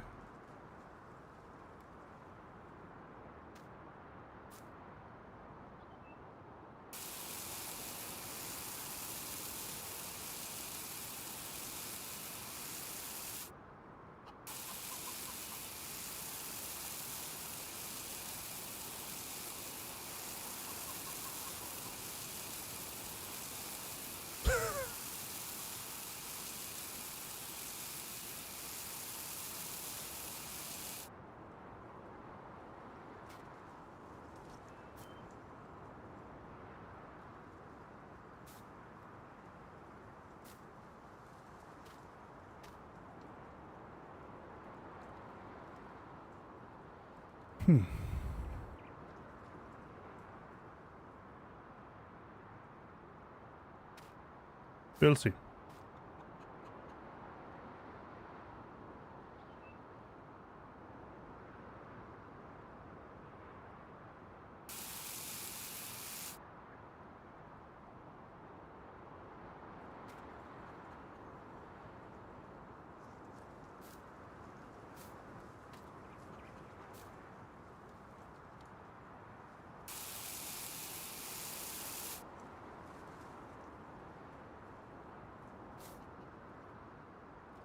It's hard to avoid picking up something with it.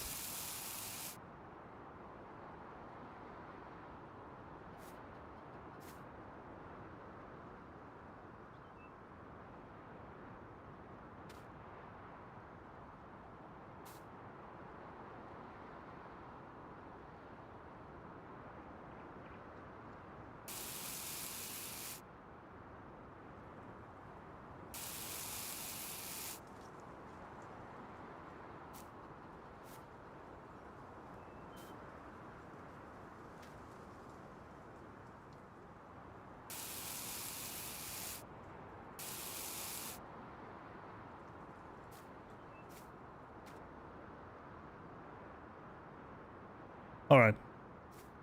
Enough playing around with that. Let's see if we got a... Yeah, now we... Yeah, you can see. So instead of getting these loose boxes, we now have this crate here with eggs inside. And that's the whole point.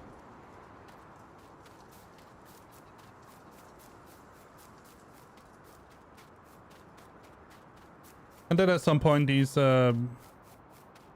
crates will be filled. And then we can sell them. That's it. That's the idea.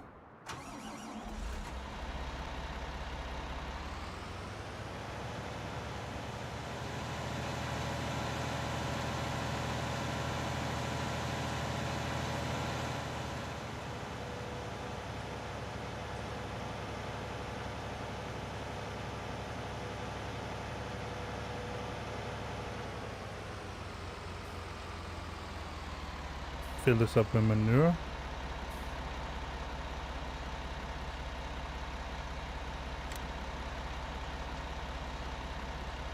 And let's tend to the greenhouses.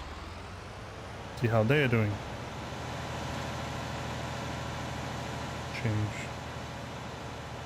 to the side.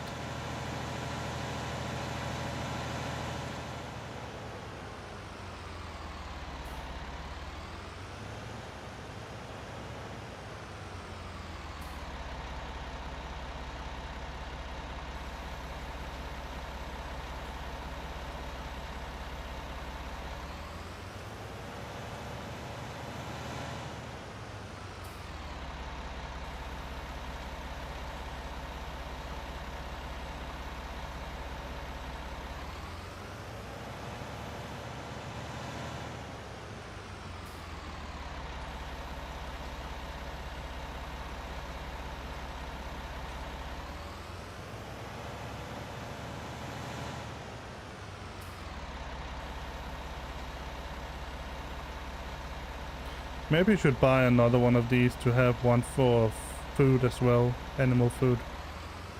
That may not be a bad idea.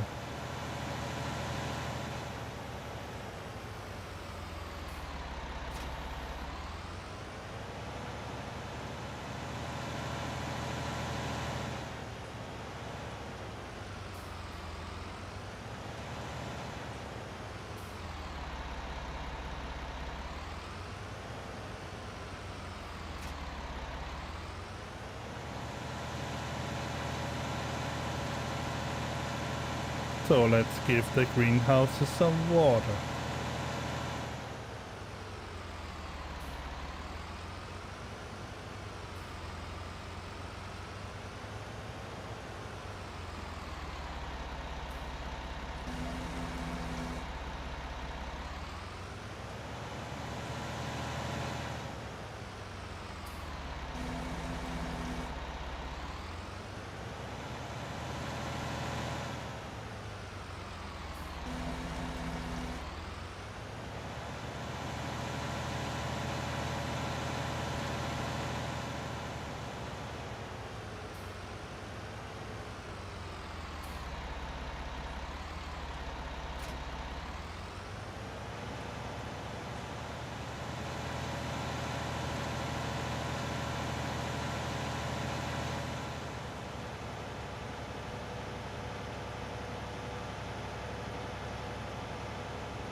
Go take a look at our field and see how they are doing, how it is doing.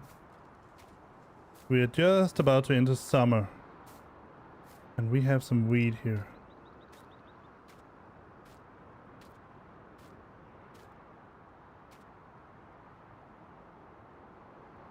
I think that's the only weed we have.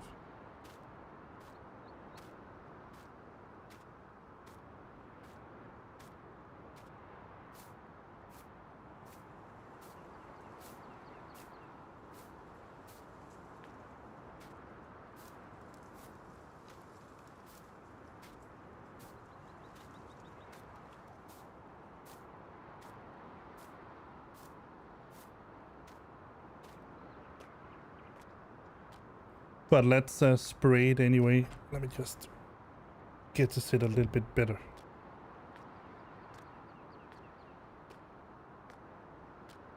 See, no, it was not here. Then in here, yeah, there it is. Can't remember if I have fertilizer or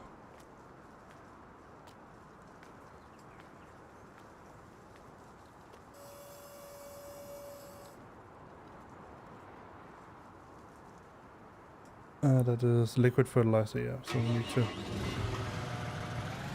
dump that.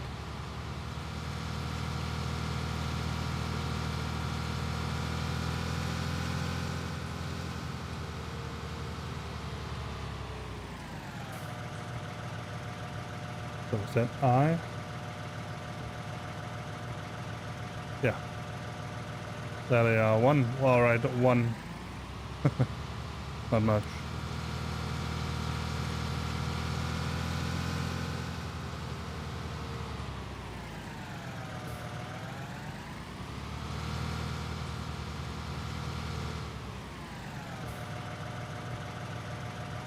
Should be able to get something here. No. And it's all out of this one down here.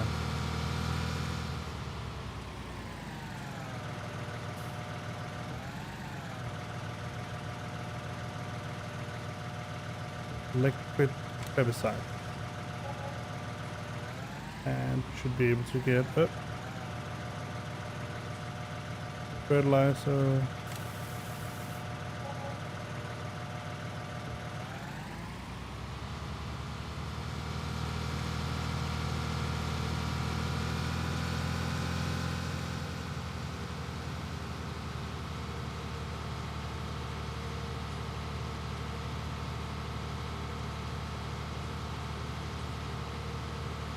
So let's see if I can remember how to use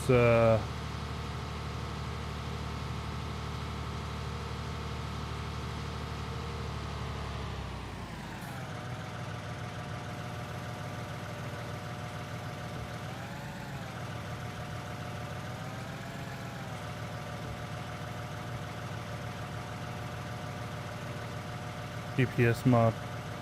Alt C to enable the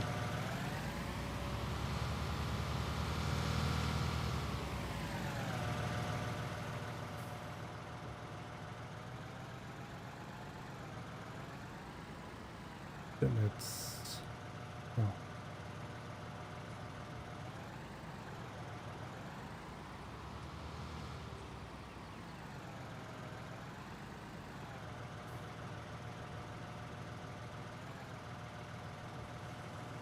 Control S. Yeah.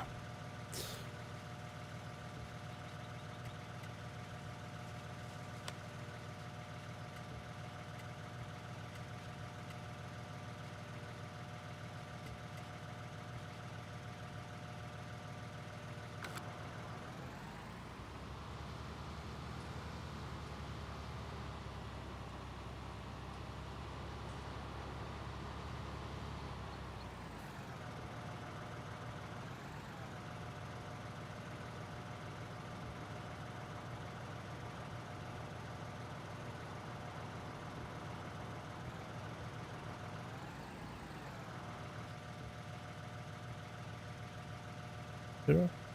But no.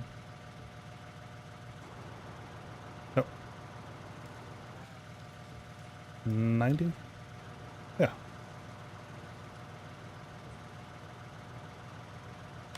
Need to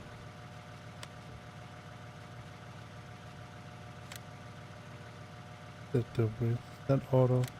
Can't remember. Auto width. There it was. And no offset. Alright. Move it like that. So let me see. There we go. Alright.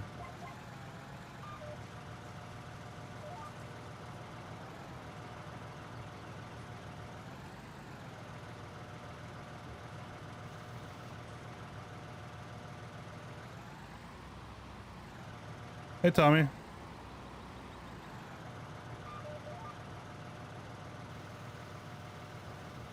There. That was the button I was searching for. Let's see. Can I increase that? What is it? No. It's 12. 12 is maximum. Alright.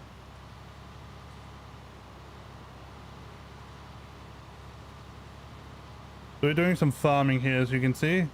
I'm spraying with herbicide.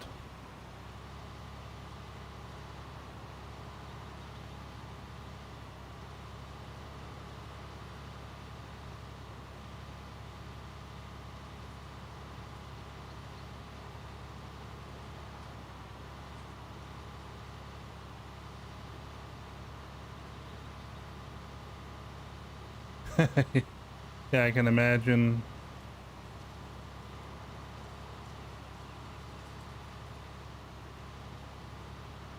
but I don't have anything to give away.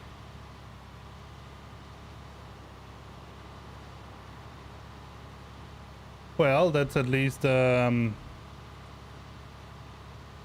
104, 160 more than me, or 70 something. Yeah, maybe. Depends. It's not a bad idea.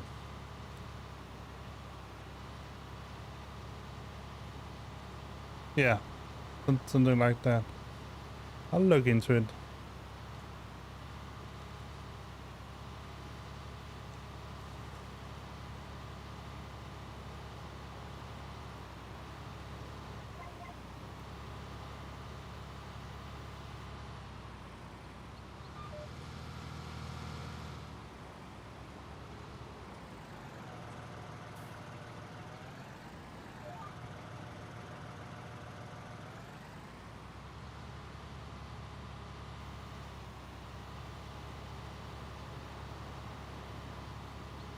I'm switching a little bit around, yeah, like I said in one stream at one point, I cannot remember which one it was actually now, that right now I'm going to switch between 2 days. We're going to do flight sims, one day we're going to do truck sim, and another day we're going to do farm sim. At one point, depending on how it's going to evolve and all that, when we got to 3.15 in Star Citizen is going to be a little bit special because we get a wipe there, so everything that we have earned up until now will be removed and we are back to sort of what we have pledged for.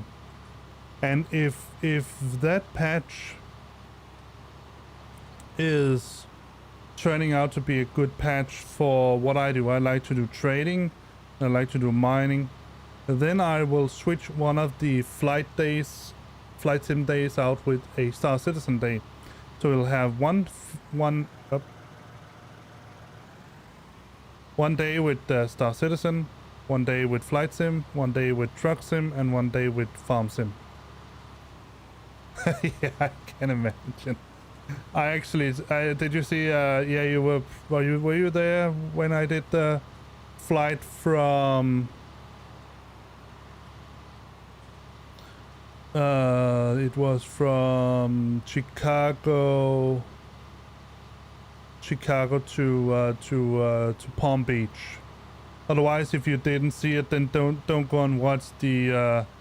Well, you can if you want to, but the stream itself, the flight of the stream went horribly wrong, because of fuel problems. But I am uploading a video here. I have uploaded. I just need to prepare it so it's so you can watch it. Where I do the same flight offline. If I'm still on VATSIM, but I'm not doing it streaming, and I've cut out certain part of the cruise and all that, so you get to see the takeoff, you get to see the beautiful sunrise, then you get to see part of the cruise where I do some tests, and then the landing. The bottom line of the video is that I found out a couple of things. First and foremost, that the FMS system in the fly-by-wire A320neo is still in the development version. It's still Asobo's and not their own. And second of all, I found that there is there's some problem with the fuel calculator in the flight plan page. It seems that when you are in the flight plan page, it seems like it's just counting down for a constant, and when you go back into the fuel prediction page, it will reset to that number that you see in there. I had an instance where it said, I looked at the fuel prediction page, it was way down, 1 point something estimated, so about a ton fuel was estimated to be left. Then I went into the fuel prediction page, and then it sort of were there a little bit, and then it just suddenly switched to 4 tons instead. And when I went back into the fuel prediction page, it was also 4 tons in there. But then after a little while, that countdown would commence again. So it in a couple of minutes, it went from 4 tons to 3.3 tons estimated fuel on board prediction. And then when I went back into the fuel prediction page, it showed 4.0, and then I went back into the flight plan page, it showed 4.0. So it seems that when it's in the flight plan page, it's sometimes it looks like it's getting stuck on some kind of constant that it just predicts from, and then every time you go into the fuel prediction page, that constant will be reset or updated or whatever you want. But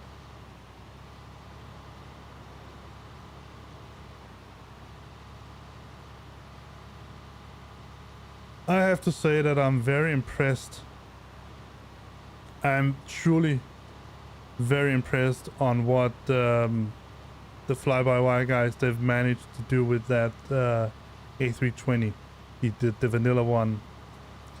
But it certainly is still problematic that the FMS system is still their own, it's still a service own. I tried to put in a standard arrival, and what it did was that it looks like it took the first waypoint of the standard arrival and the last waypoint of the standard arrival, and then just charted a route between that. There was no standard arrival. It looked horrible. So I guess I'm still back to doing some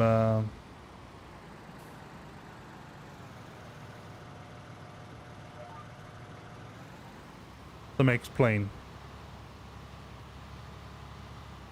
I have considered getting prepared as well, but the Flight Sim Soft, I think they're called, A320s are rather expensive, and especially the prepared is expensive because I can't get it as a student account.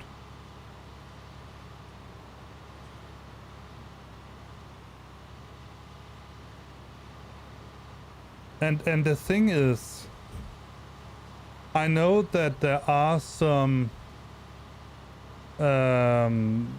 features that you have in prepared that you don't have in X-Plane 11. It seems that some of the ground handling stuff and also ACARs and something like that, it seems to be much more implemented into the system so that you actually have the ability to converse with your company, and you converse with the ground crew. Yeah, but they are on 4. Are they on 5 right now? Version 5, if I'm not mistaken. I don't know if version 5 have live weather at least or yet, because I know that they have. You need to have something like Active Sky for prepared as well.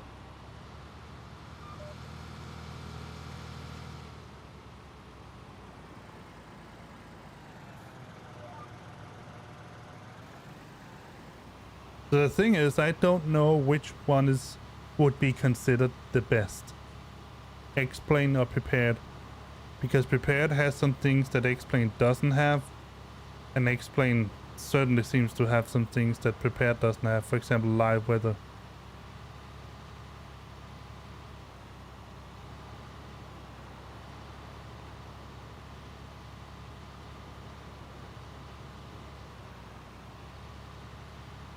Okay.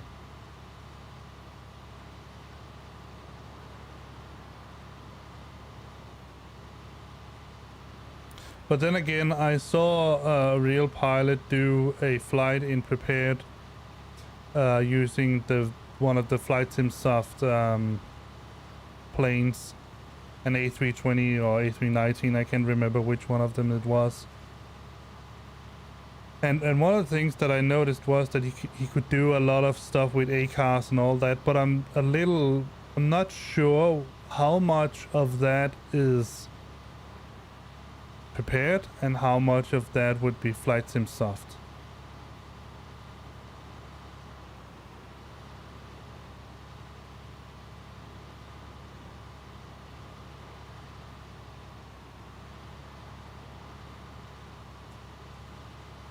But it looked nice.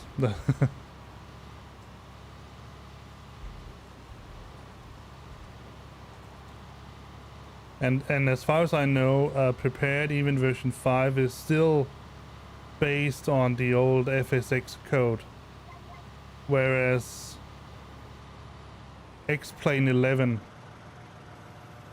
it's its own code. It's written by Austin from the ground up. So that would give it an advantage in my book.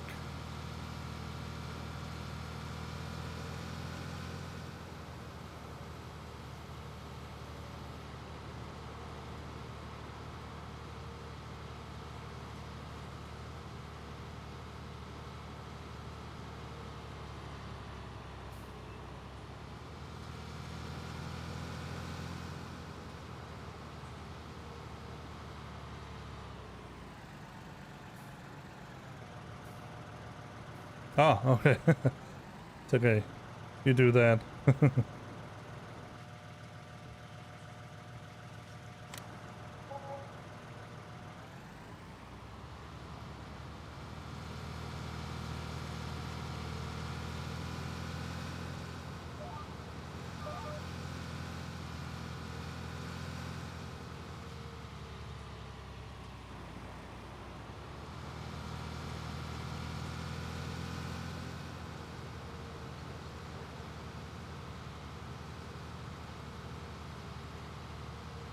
Oh, I have a tractor down here as well. I didn't even know that.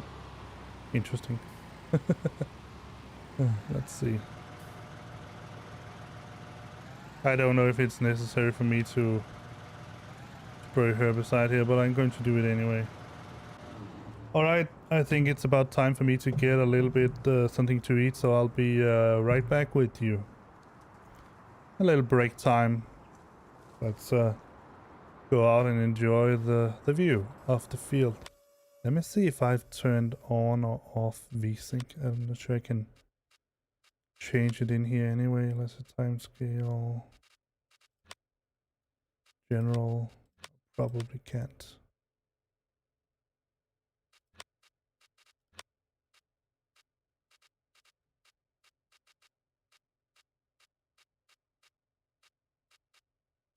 Well, I'll be right back.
All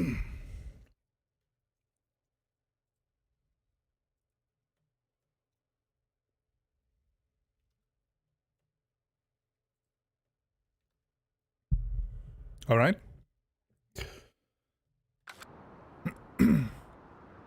Lunchtime is over. Let's get to work.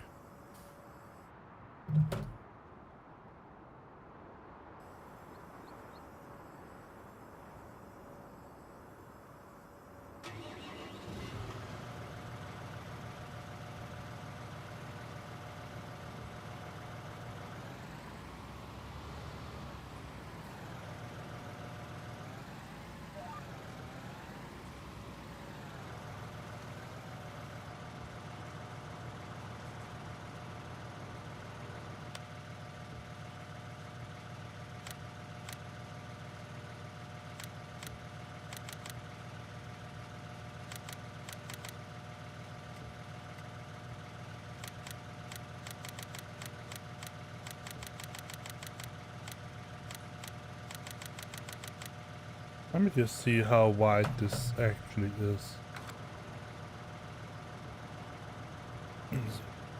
P garage. There. It says 27 meters. All right.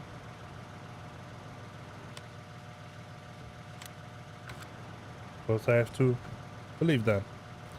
It seems like it's longer than that, but nevertheless, let's spread some herbicide to kill off all those weeds.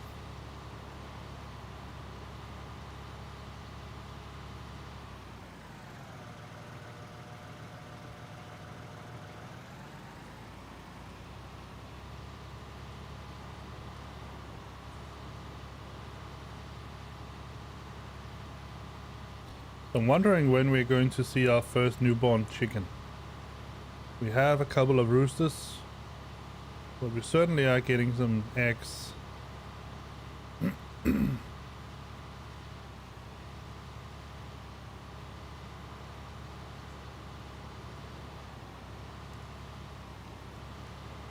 Ah, it seems to be pretty okay.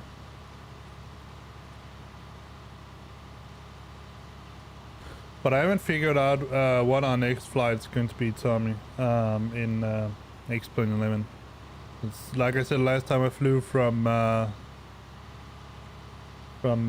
O'Hare, Chicago O'Hare to Palm Beach. So I'm guessing we're going to fly from Palm Beach to Washington, perhaps, something like that. Maybe JFK, I don't know.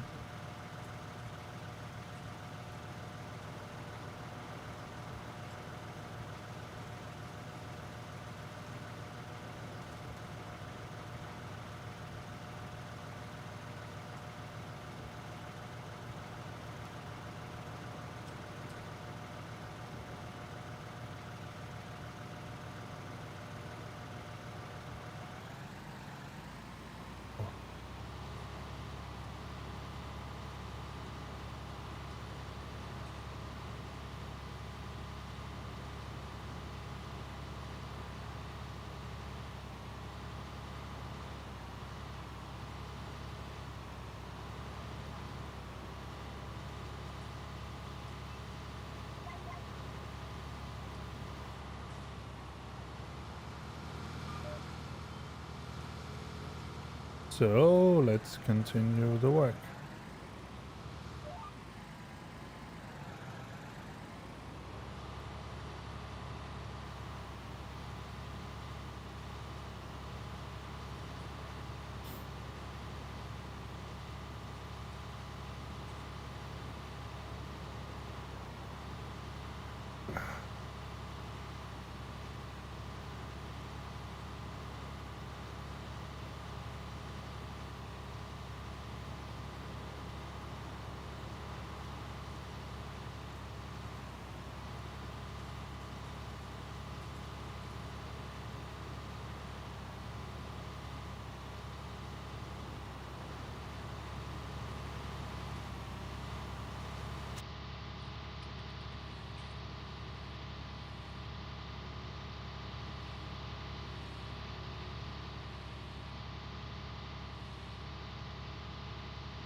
This is where I want some kind of head track. I don't know if you can get VR for this.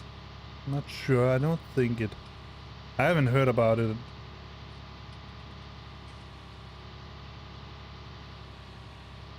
But it's definitely worth exploring, because that ability to sort of look to the sides and see what's going on, that's pretty useful. Just like it is when you're flying.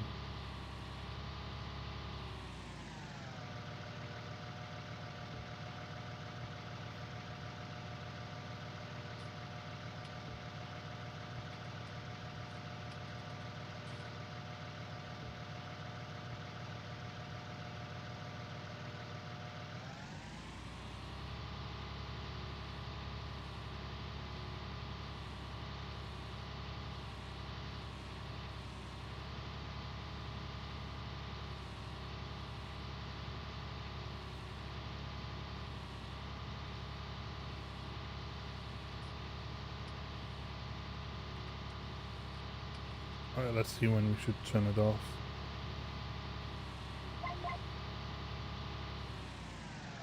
Up there.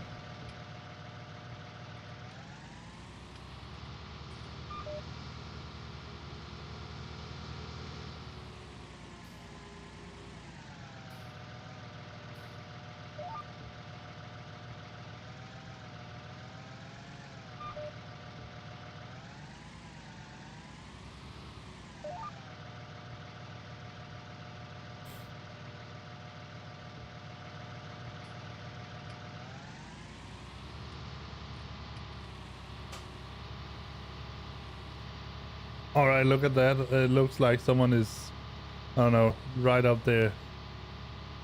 It's getting sprayed in the head and then...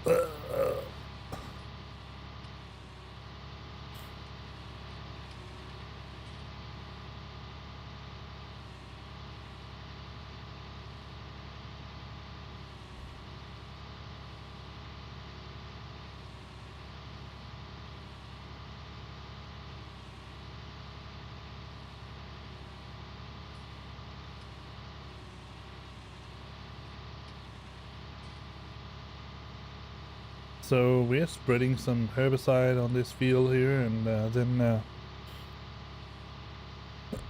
oh wow, it's not more than 11:55. Maybe you can go to 15 times time. Time flies by.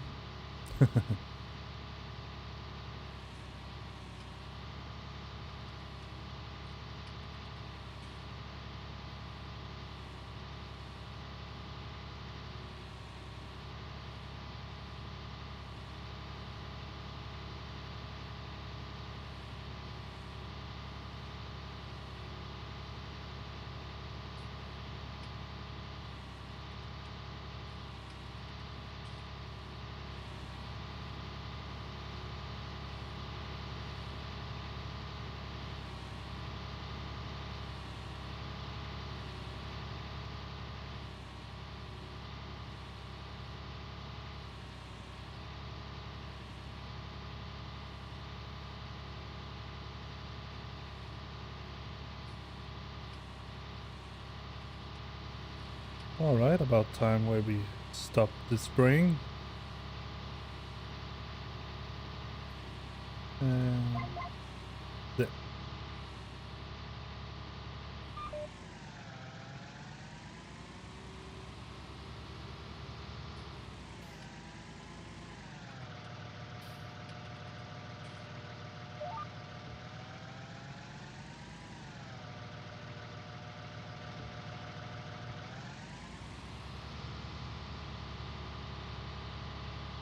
And spray.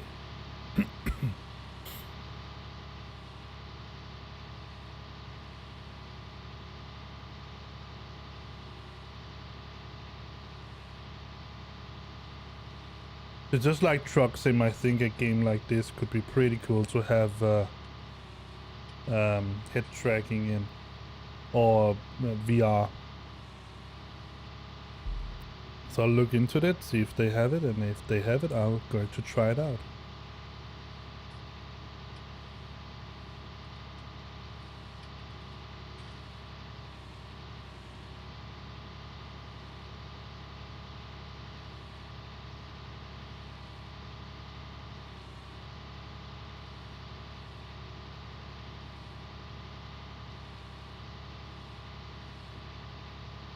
Let's get the outside view again.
The only thing I think that's a little bit too bad about this vehicle here is that, to my best knowledge, you cannot fertilize and spray at the same time. So I don't know if you can see it, but there is a fertilizer on the back.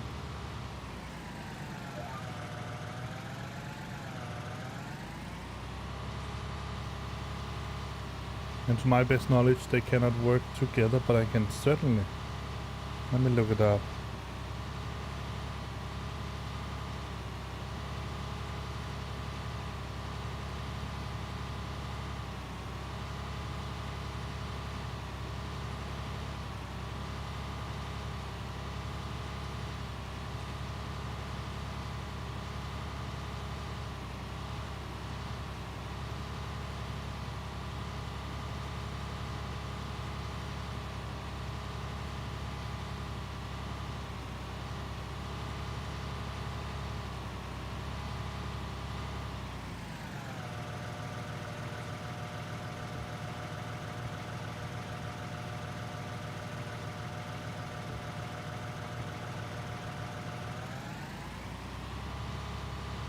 Yeah, that's right. You have to fold up the booms the boom arms in order to be able to use the fertilizer. That's too bad. It would be pretty cool if you could done both at the same time.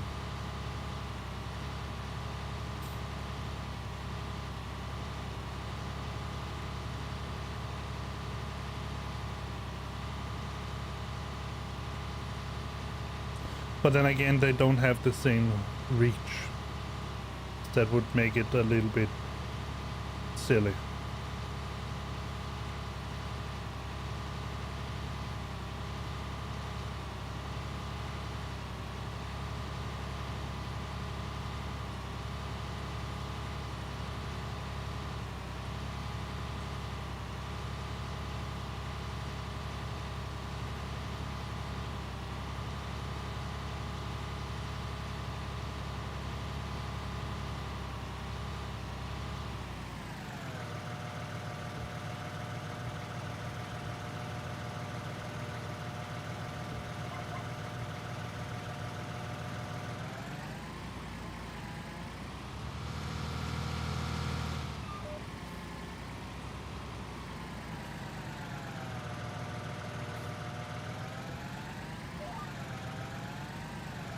There we go. And let's start. Let me see something. In the animal page here.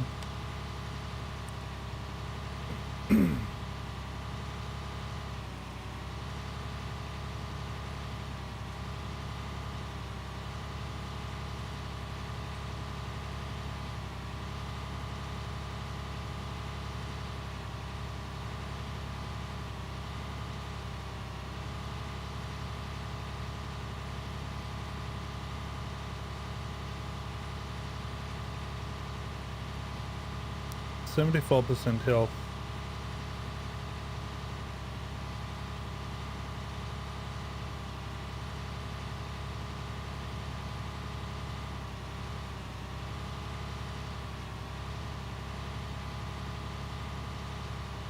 % cleanliness, a little bit of water, pretty sure their health is what is productivity up here. Oh, that can't be.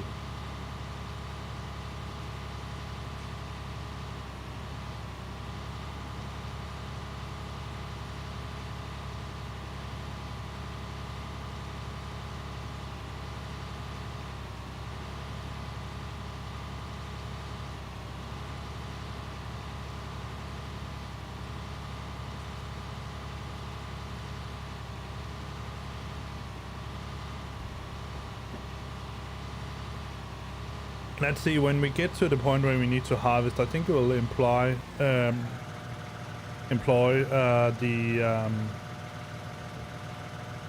cosplay mod as well, which should be in a new version.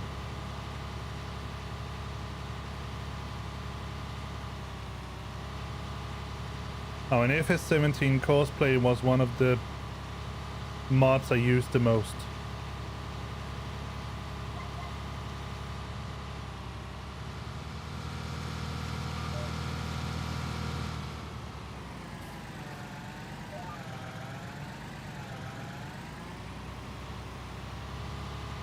Simply because the vanilla helpers, they were ridiculous. They were almost to the point sometime of useless.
I also heard my son came home.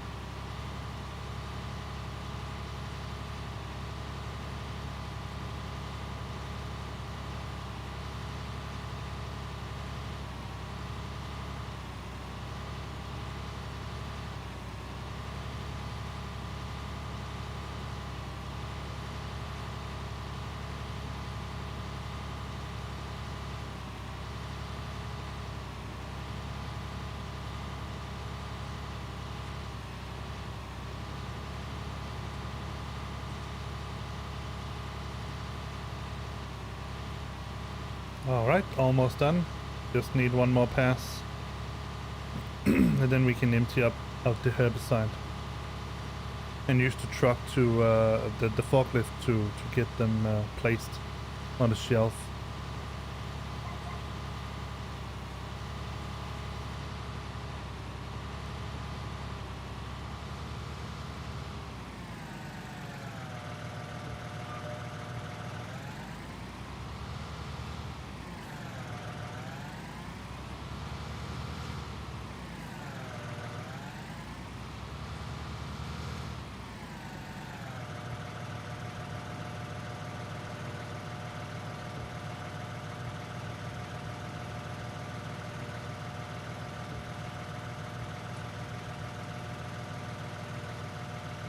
If I can get this aligned pretty decent.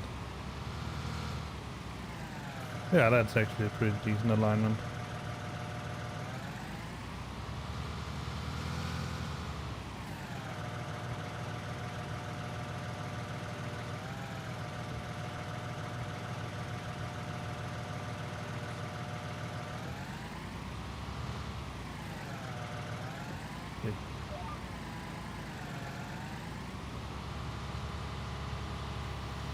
There will be some double spray, but it's not a problem.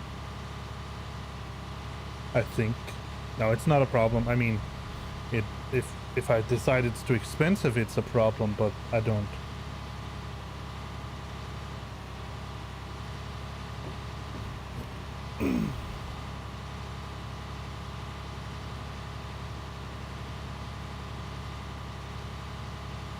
That's the only problem having a spray this size here, is that at some point you'll probably get to double spraying. But you don't have to spend too much time doing it either, which is nice.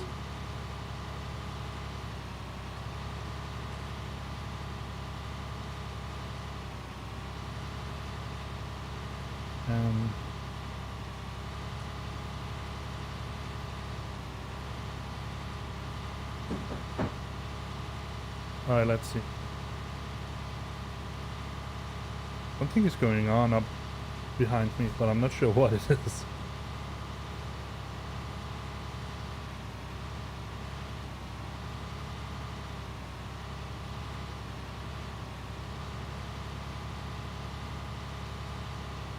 Maybe it's the cats fighting, or I don't know. Can be a lot of things, unfortunately.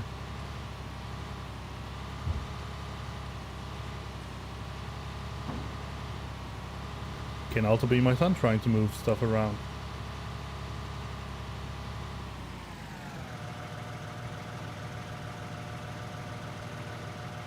Alright, we are almost finished.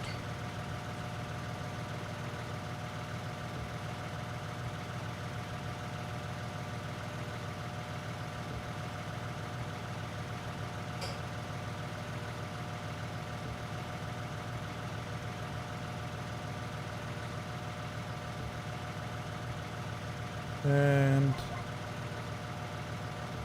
finished.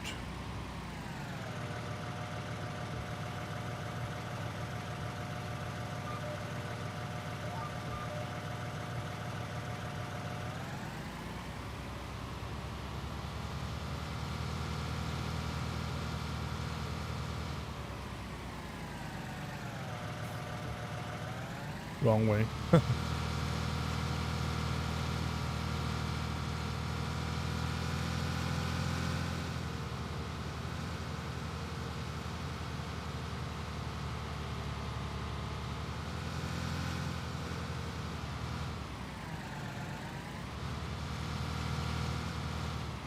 Oh.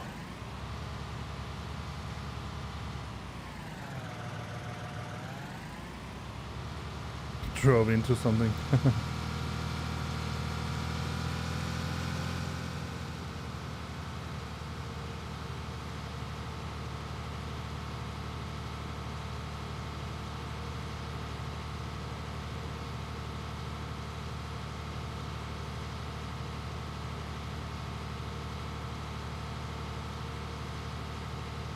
But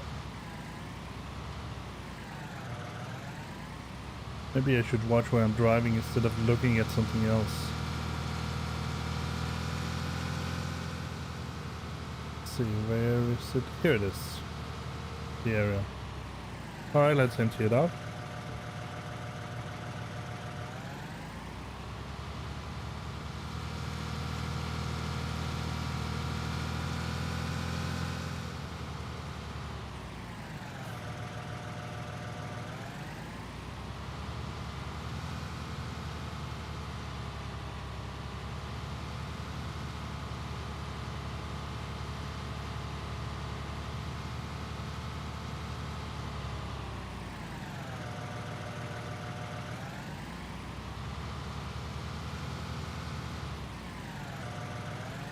Not that good of a...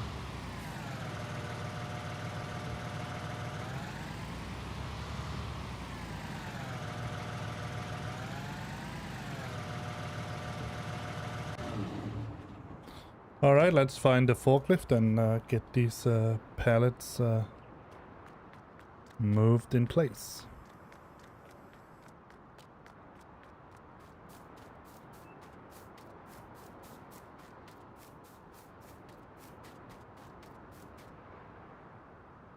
Then we can also see what the other shelf is for, but I'm pretty sure it's for liquids.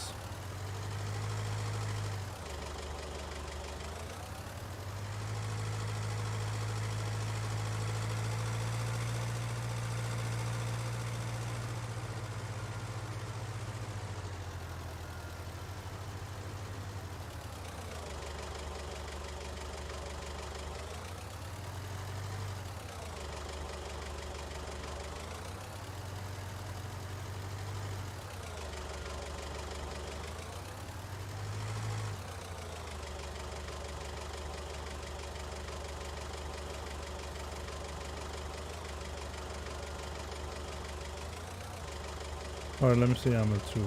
Alright. There you go.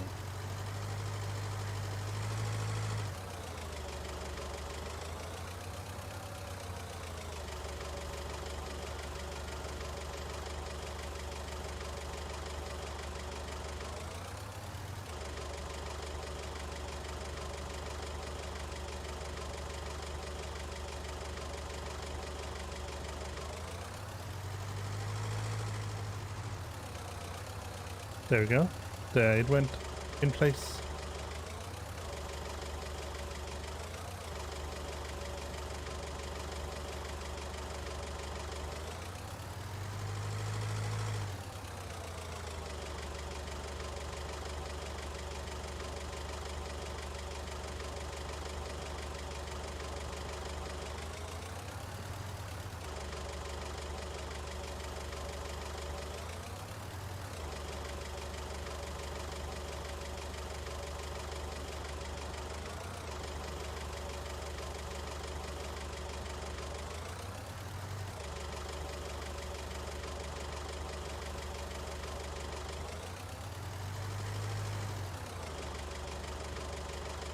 That was not exactly how I envisioned this. There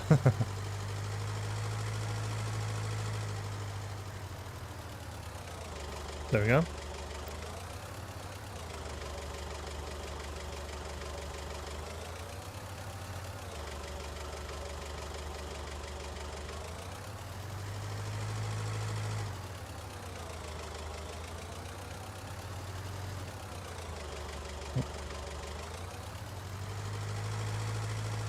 There it was.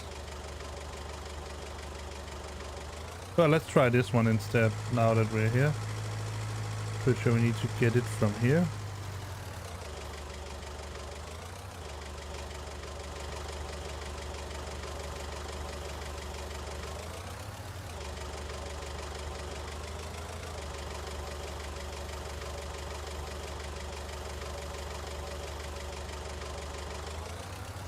Should be here. Yep.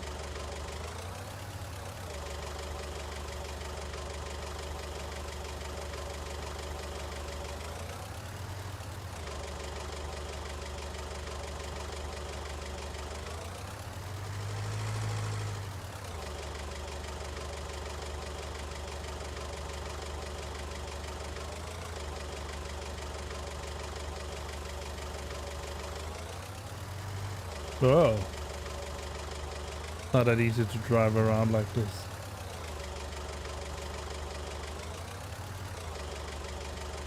Because my control is very sensitive. And I'm not very good at it either, but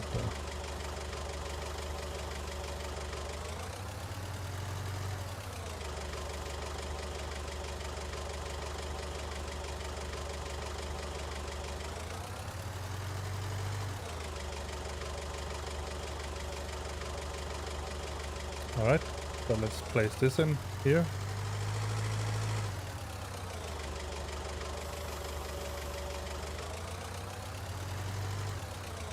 We should only have one left, this one here.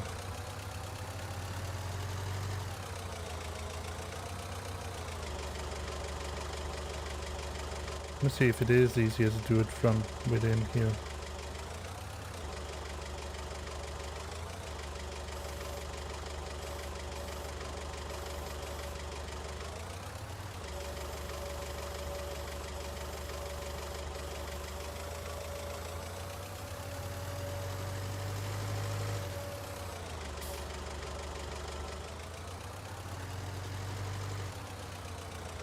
There we go.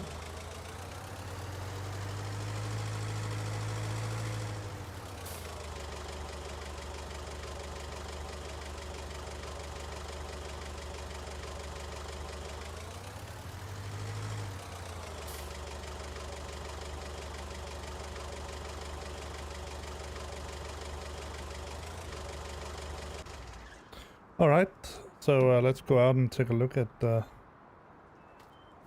these shells. They're really brilliant. So you can see we have some seed here, we have some lime here, we have some, I don't know why they gotten on the separate shelves. Oh wait, that's herbicide.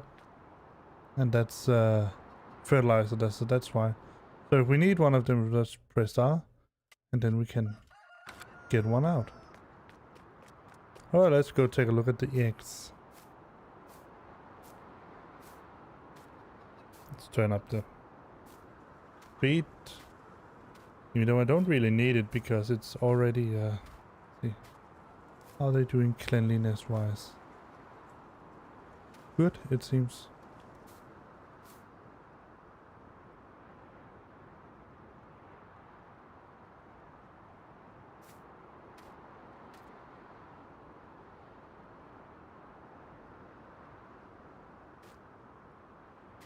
Still one box, so not much, but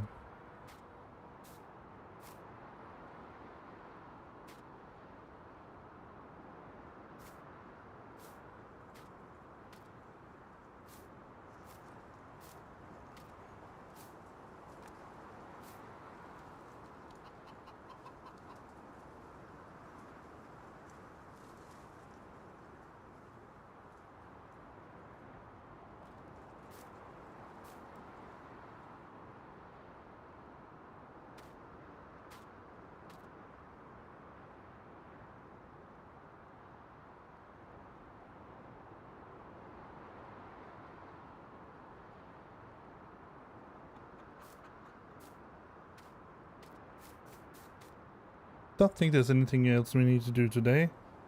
Let's just wait until time passes. Then it'll be summer the 1st.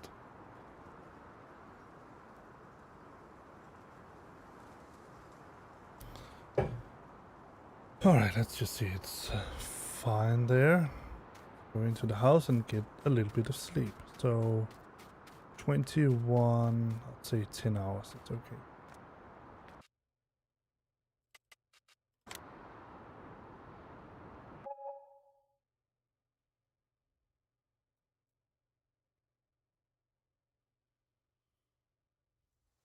There we are, summer. The days are long and warm in summer. It's time to make hay. Yeah. Go take a look at the grass because I'm pretty sure I don't have any grass yet to make hay off.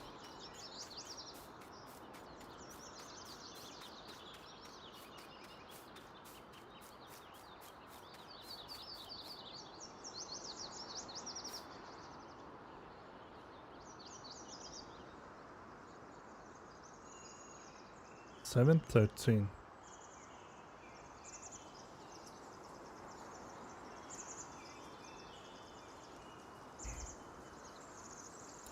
They still have 100% cleanliness. I cannot remember if the chicken are sloppy when they eat, or they just constantly have 100% cleanliness.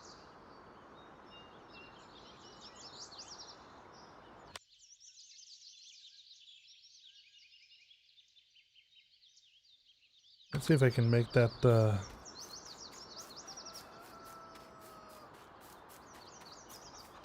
thing here work. Huh. I didn't even get to see it, but it said psst.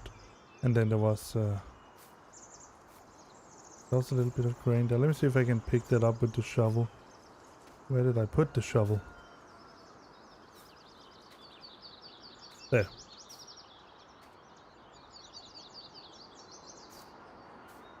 Oh.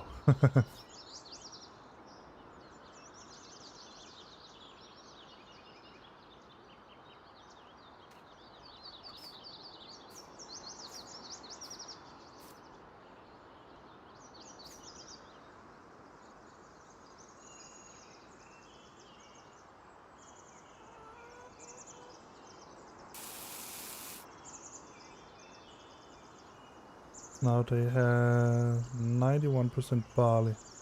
Well, let me see if I can give them food like this. I can. Perfect.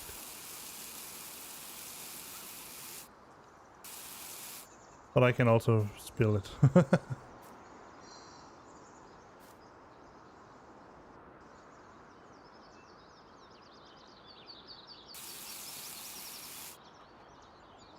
Come on, stop that.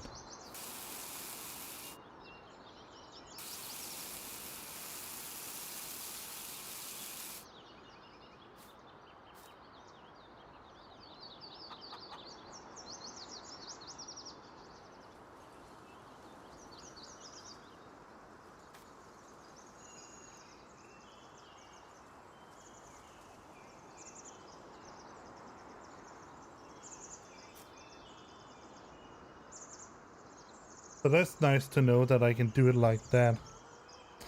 That means that I can just as easily buy a couple of more shovels and then use them when we get the other animals. We don't need it right now, but it's nice to know that it works like that. Alright, let's see there, 100%. Let's go take a look at the greenhouses before I have to end the stream.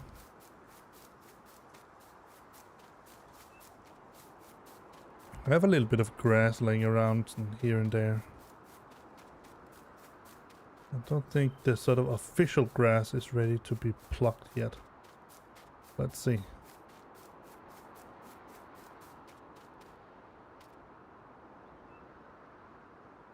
There it is.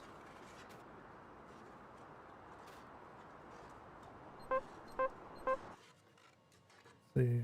Yeah, it's still 67%.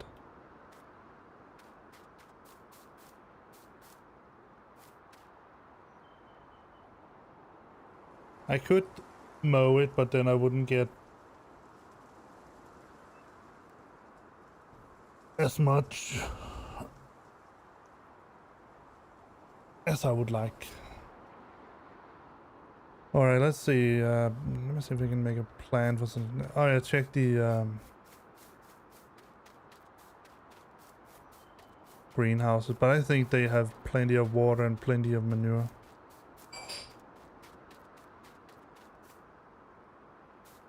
Yeah, 76%. Fine. Turn up the time.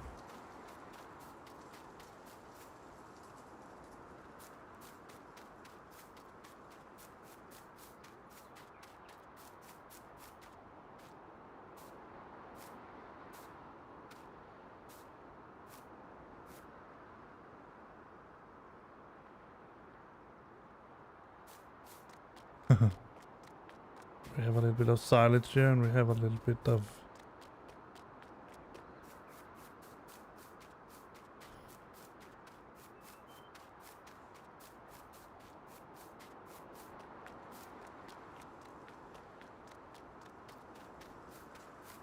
oh yeah, there's one thing I thought about we could do.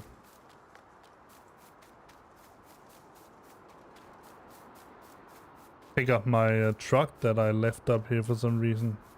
Or tractor, not truck, tractor.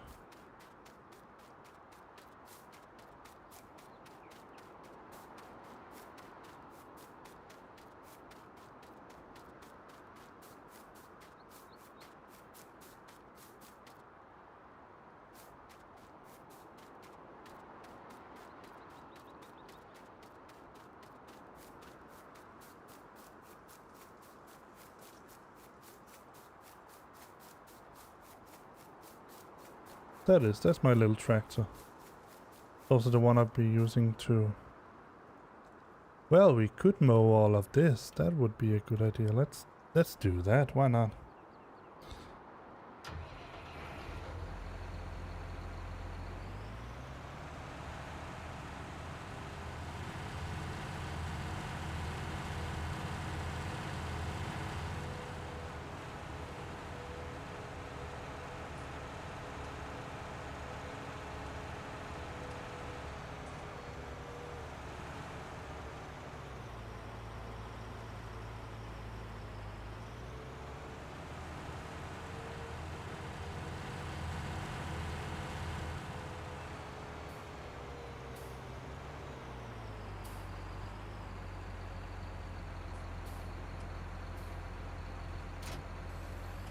Alright, let's get the other one. I'm pretty sure this is the windrower.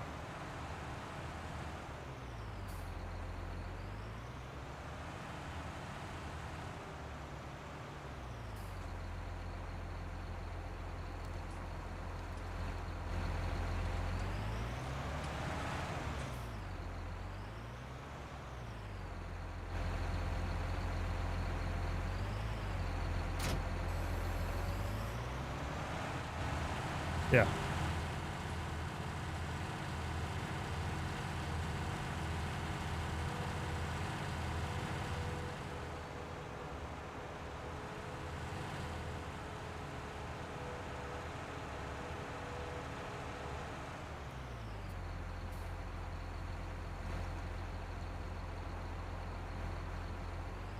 Up here it was. Yep.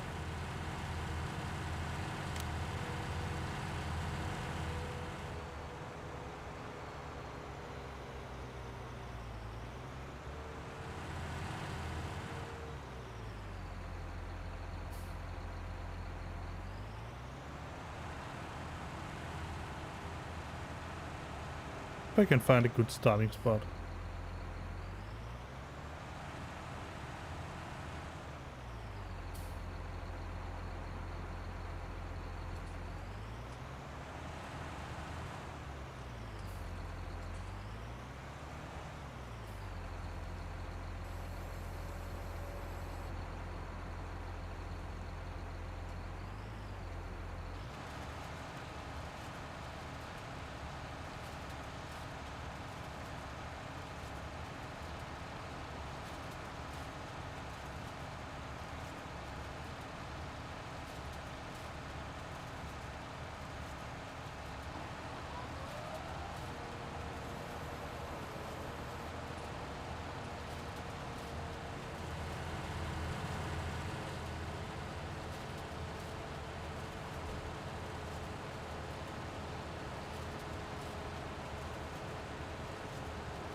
See how much grass we can get from this.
Alright, let's see.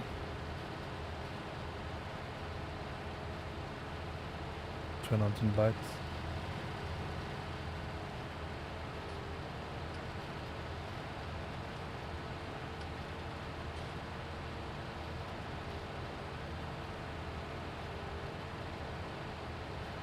And we can pick it up and put it into the hay dryer.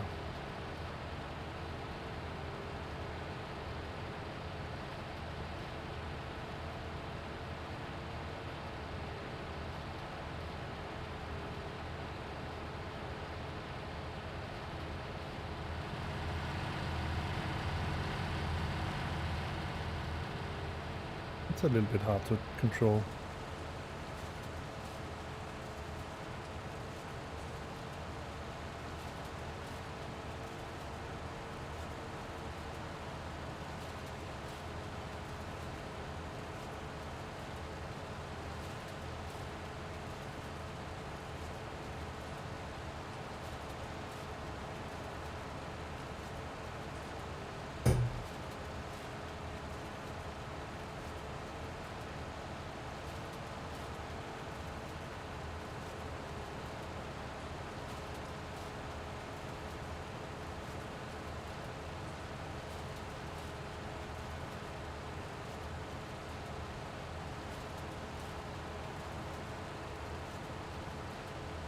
Oh.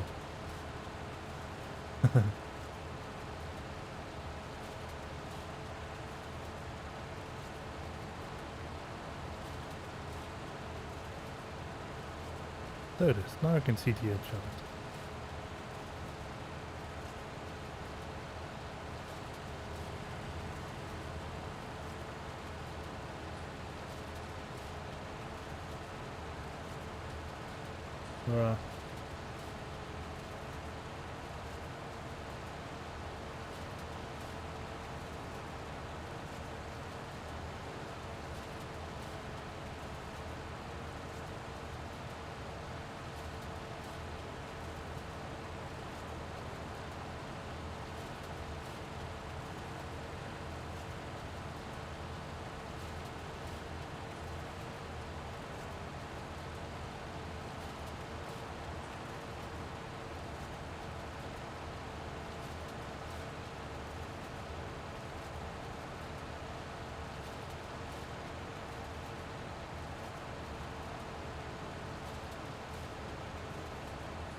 Did I put the windrower down? Let me just check.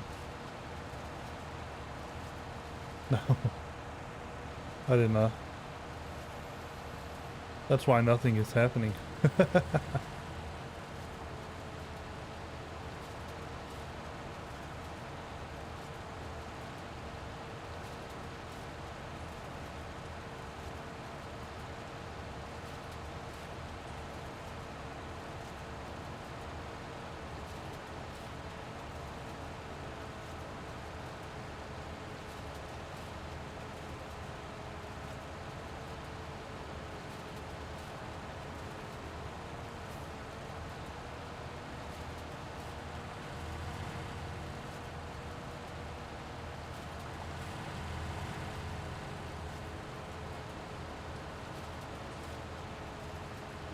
It's not that easy to drive like this because the control is so sensitive.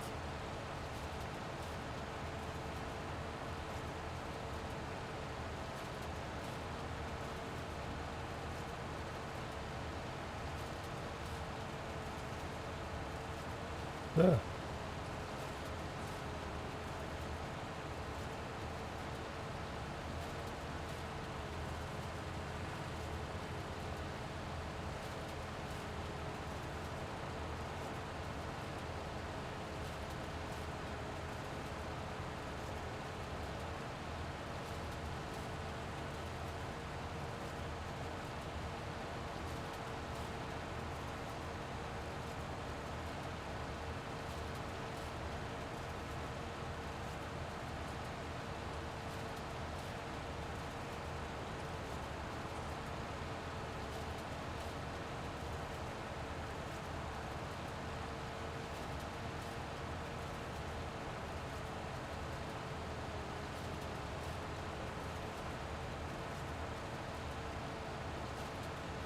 So if I'm not talking that much, it's because I'm pretty concentrated about this.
This is also the area where I need to be a little bit inventive in order to figure out how I'm going to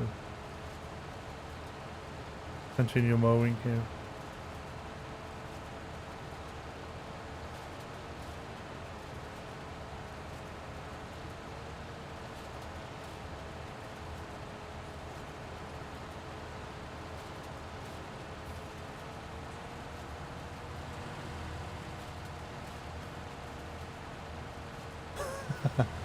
Yeah.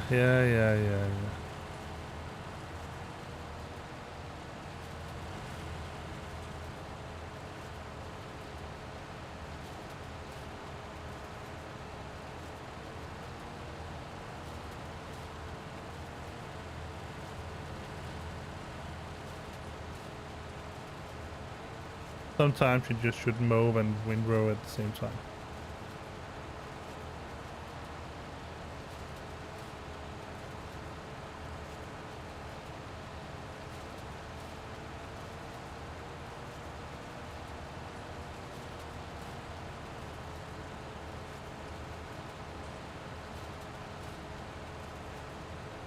Going to be totally just all over the place.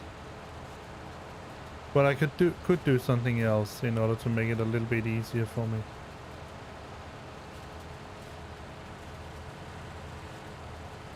I could use the field here as a reference.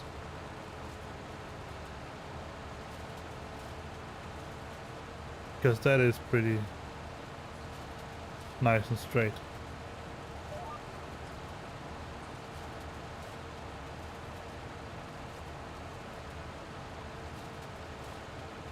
But I need to that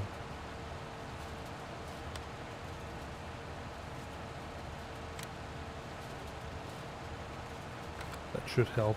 Yeah. Now set for the mower.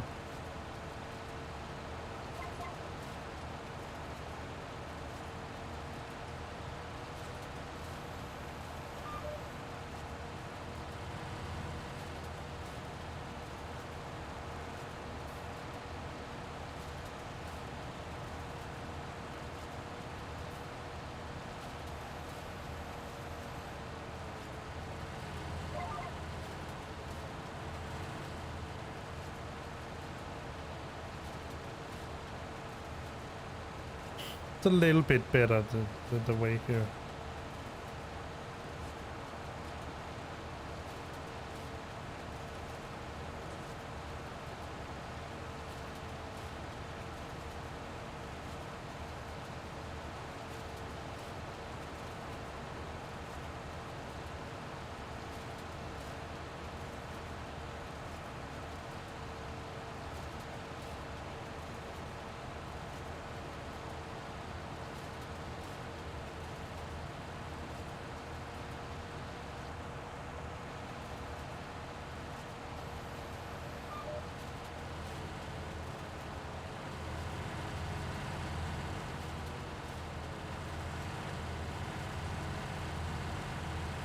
Up point.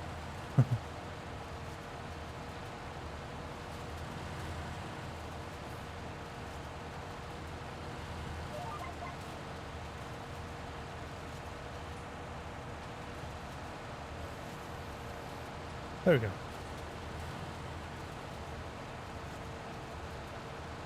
Now we can get most of it in relatively nice straight lines.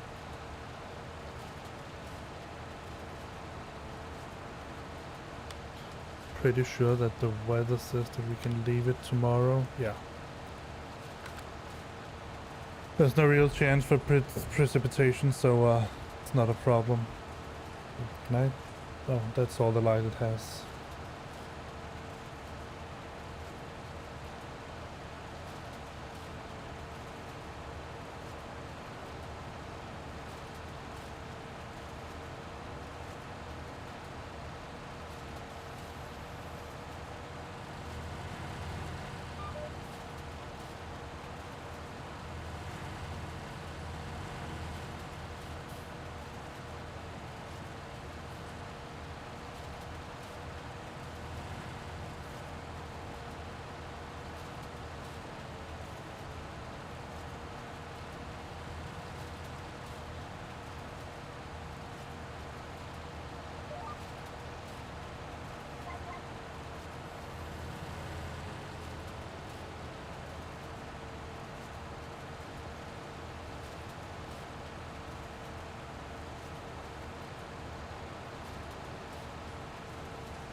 There we go.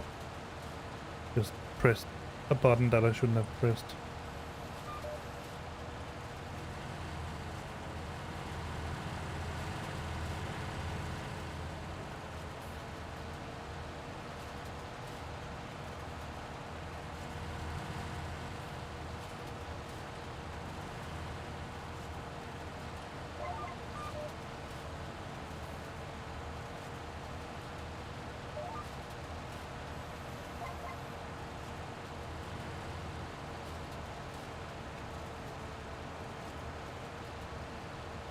So we can pick up all of this nice grass and then we can put it into the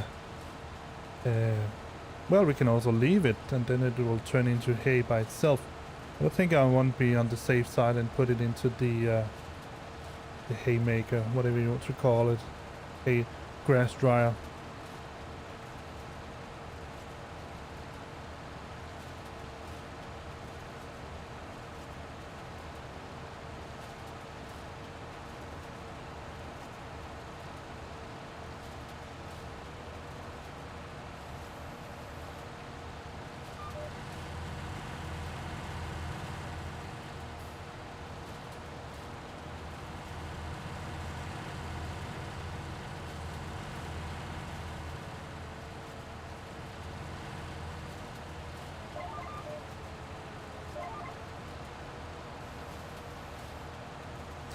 If I'm not mistaken,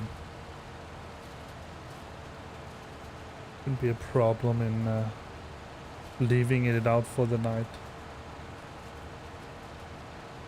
But I wanna be finished with this row here before we turn up to the next, which we will do in the next stream. I mean, the next stream we play this here.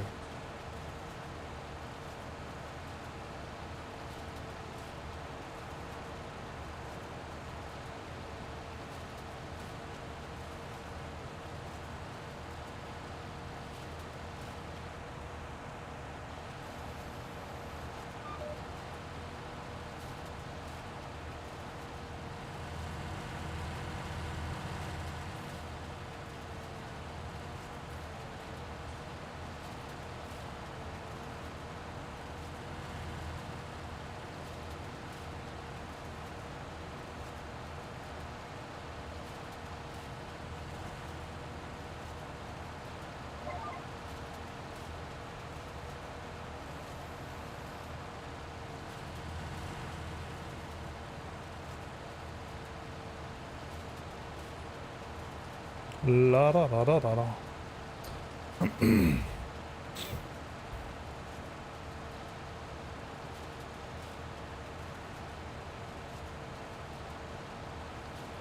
So we're getting this in nice straight rows. So good.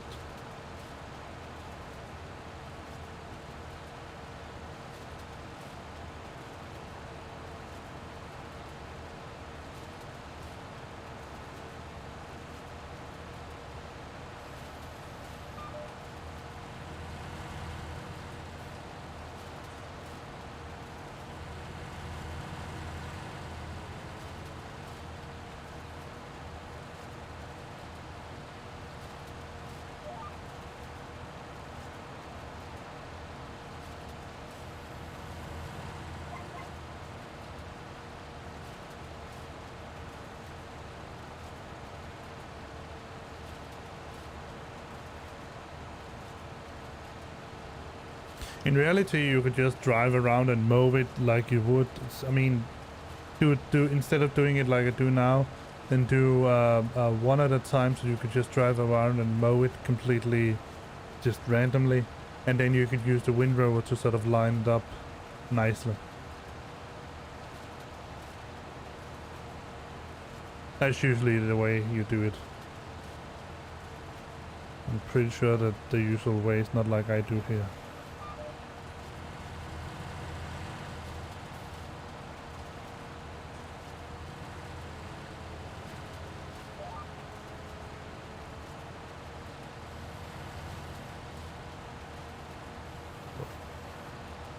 And go back. and kill all of this windrow as well.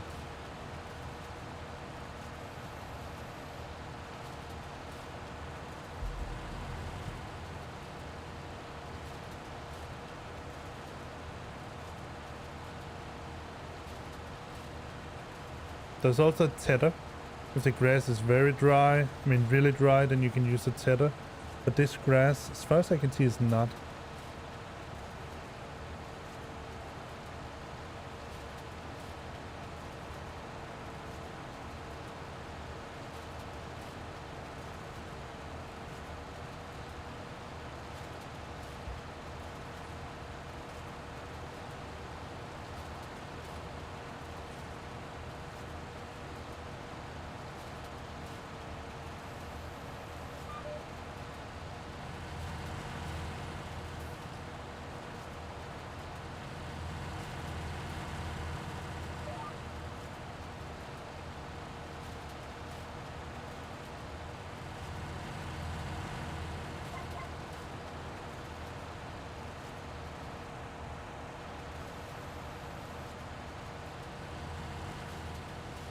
The only problem here can be to get the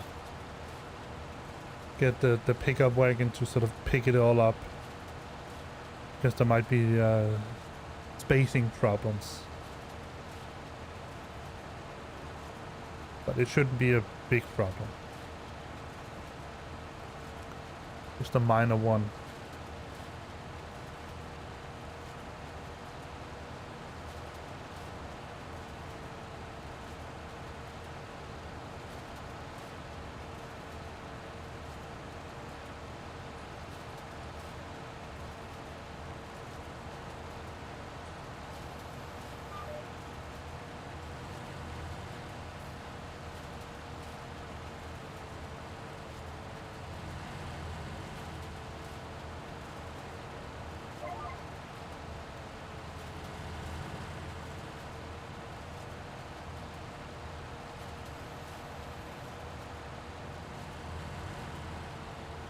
I think this is the last trip we do.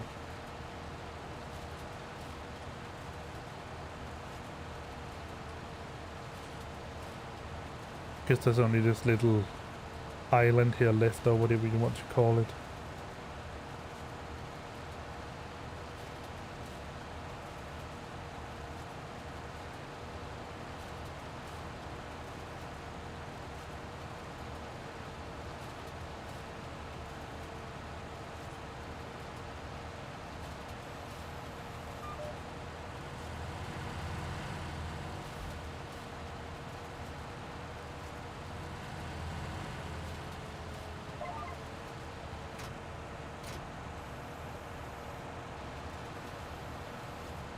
There we go. Sorry.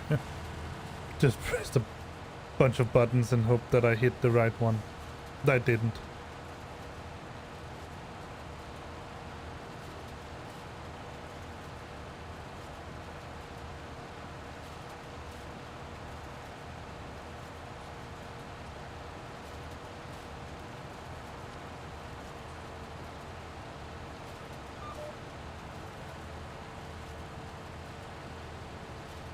All right.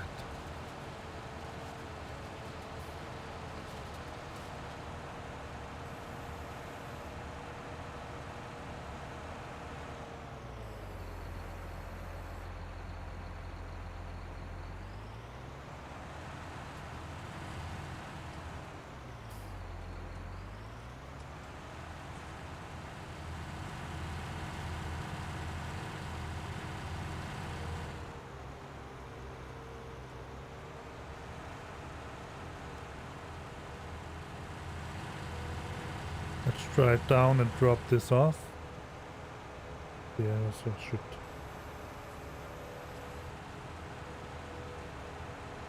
And then get some sleep, and then get the pickup wagon, and then pick up all the... Right. Too far.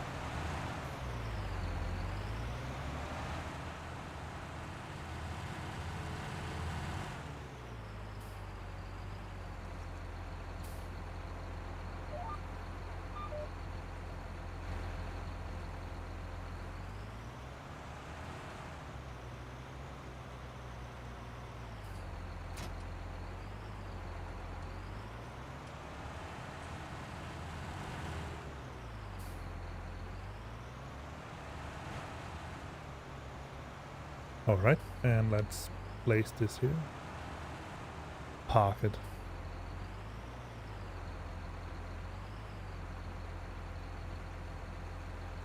There we go. I'm not sure whether this tractor's big enough to take the pickup wagon, but we'll do it and then we'll see tomorrow. Boing!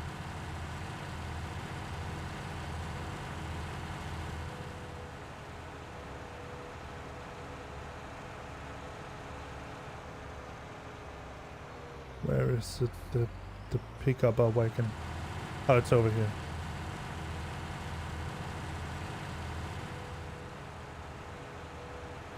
This little guy here.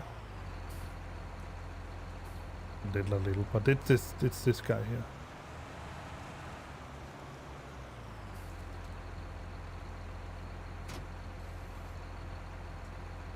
Turn off the light. Turn off the card and the trailer. Let's get something. Get some sleep.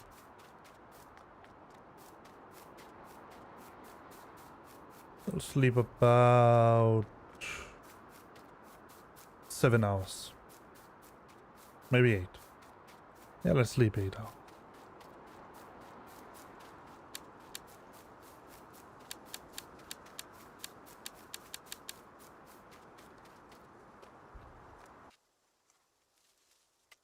Nine. Let's just take 9.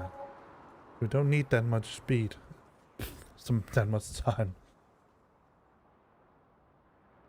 Now something is happening. You can see it really is slowing down when... So let me see. Now it usually goes back in frames. So almost less than 30 frames per second. What? Stuck on the floor. Still $1. Alright. Look at this jump. That's an impressive jump. Alright, let's pick up some grass. We'll remove that.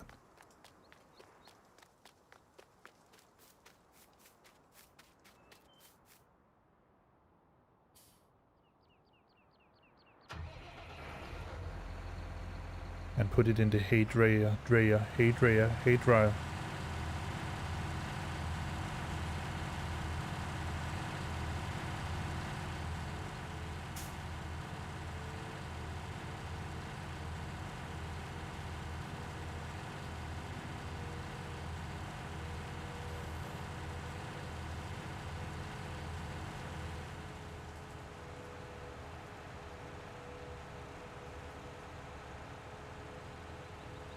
Let's see how well we can do it.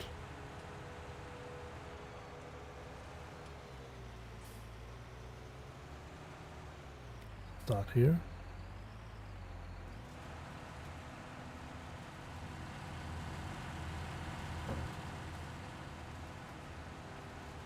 Zero. Yeah. Yeah. I need to say bye to my wife. She's going to work, so I'll be right back.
Yeah.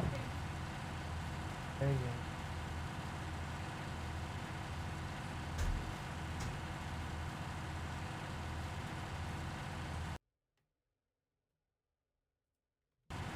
All right, let's continue collecting grass.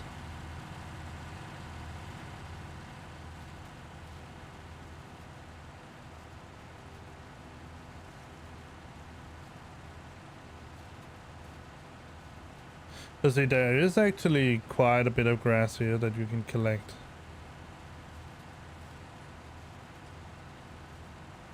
See if I can pick this up as well. It's not a windroad, so it's a little bit harder to pick up, but it should be doable.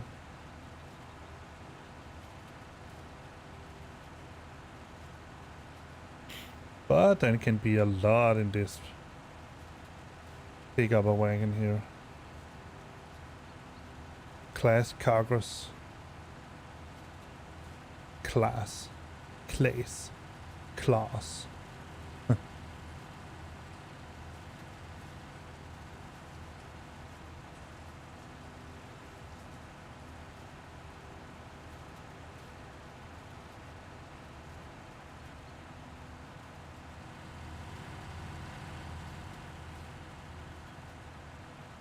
This I can't really do it. That's that's the only downside of using a controller like this, is that I have the speeder mapped on the same button, where we want to call it, the same stick as I have the control. So and every time if you enable the speed pilot, then if you just hit the speeder or the brake just a little bit, either of them, then it will stop.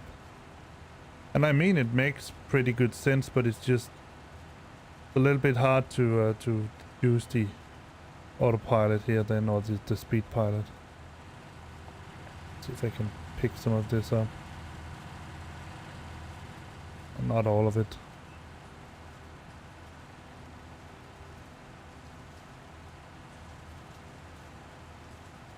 A little bit easier to pick up when it's Rin Road. That's why I do it.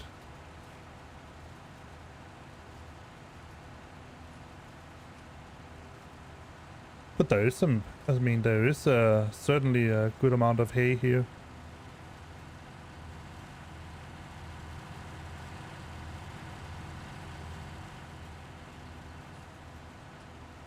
To be picked up.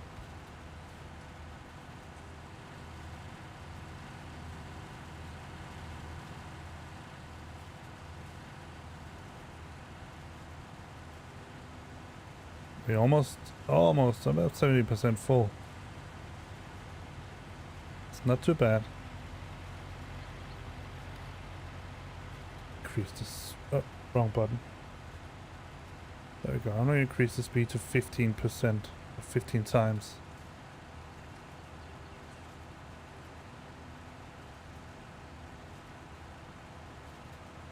No, let's leave it at the speed that they suggest.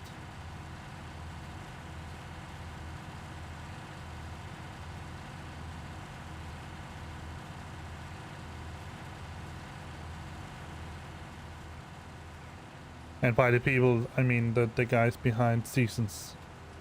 They suggested you have it at, I think it's 3x3, and then 5 times speed. That will make it a challenge to get all of the stuff done. Well, I can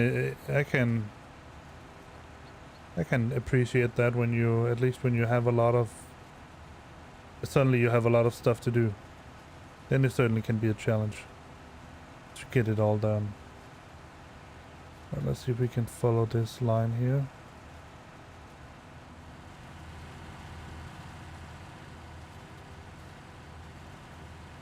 We're almost full. There we go.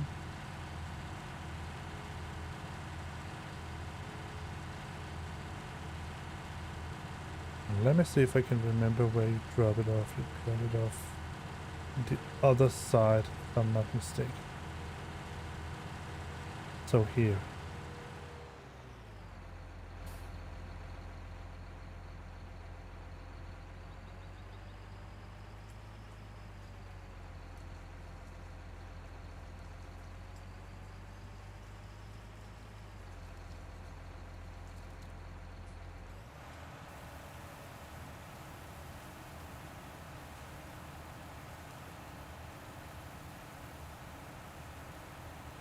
And then we can make some dried hay. I mean, hay. Dried grass, but hay.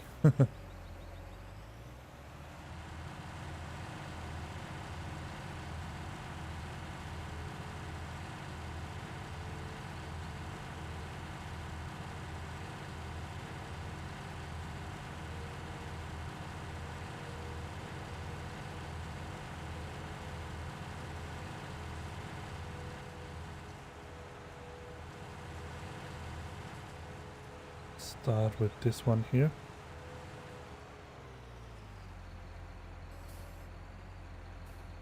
It's down or up? It's down. Alright. See, where does that line start? Around here. It's hard to see for all these leaves and all that.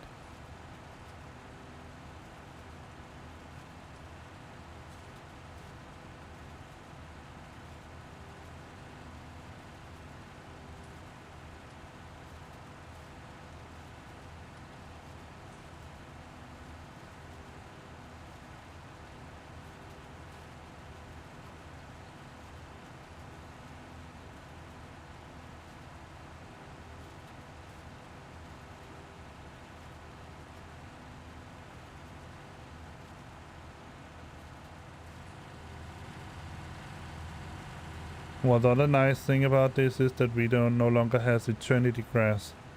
Now, one of the things about the old, I mean, FS19 without season was that seasons that you had eternity grass, so you could mow the grass and then leave it to become,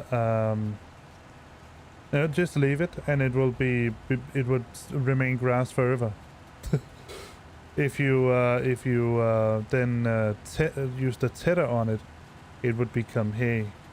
But in seasons, if you leave the grass out and it keeps getting wet, it will rot.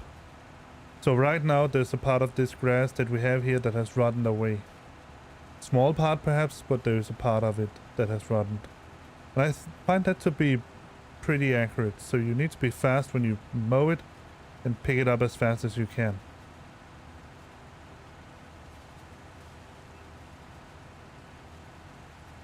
And that also seems reasonable to me. But what seems most reasonable is that if you leave it out and it doesn't become more wet than it is already,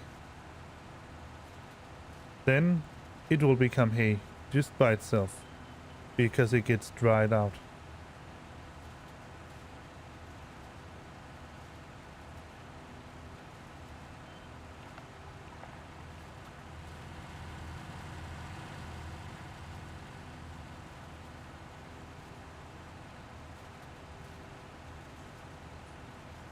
I might mow this grass off cam.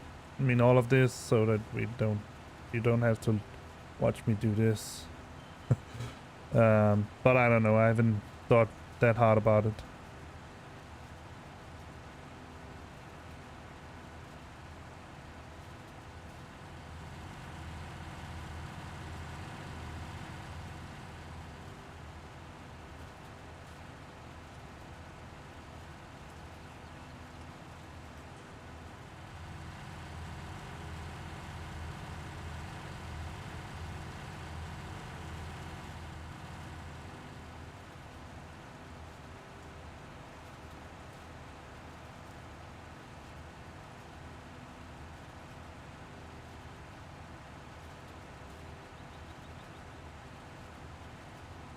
See how much of the 52%.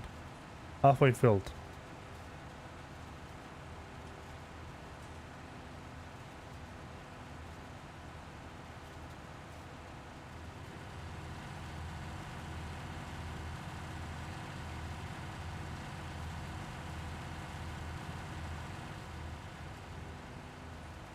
And the cool thing about the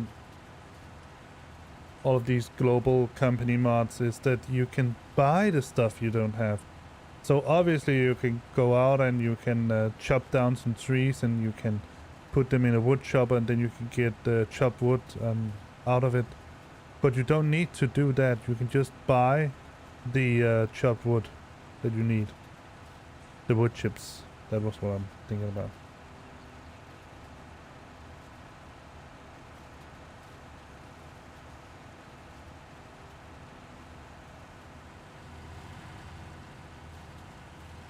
So you don't need to make wood chips by yourself. You can buy your way out of it. But I'll get this.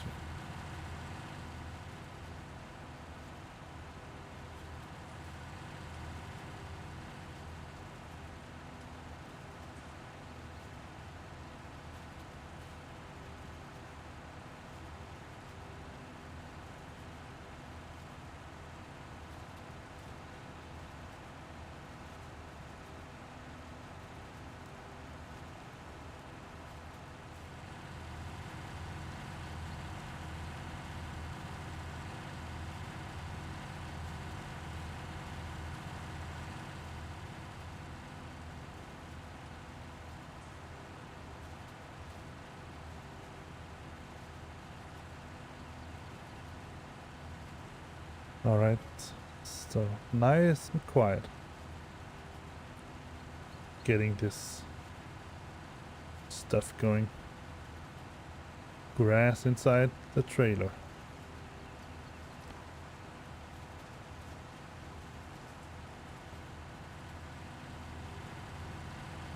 And yeah, like I said in the previous stream, one of our cats is in heat right now. So she's noisy and annoying and... well, that's just it, but I suppose that's enough.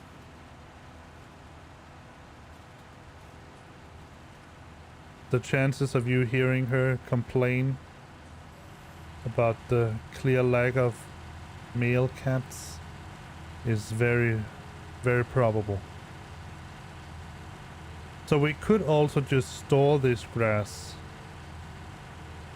I think we're going to put that in here as well. This and the final part we're going to.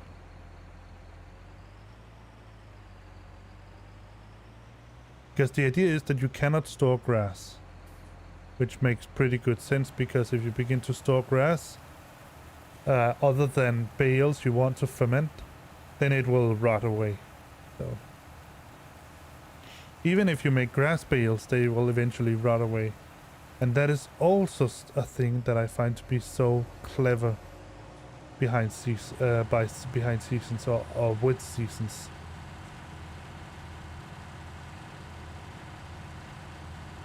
You can see that's where you put the wood chips in.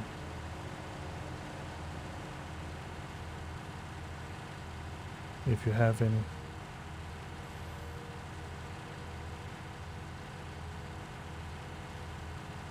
Alright, this was...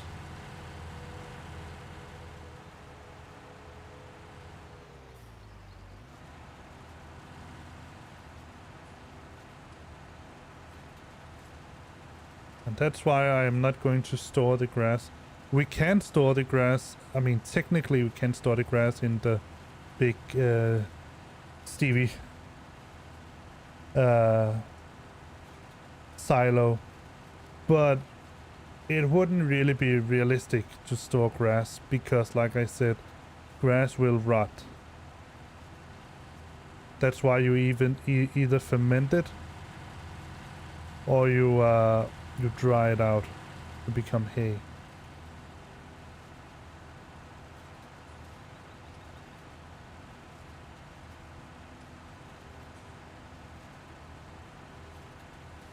And since I already have another method of making a silage, then I don't need to ferment the grass in bales.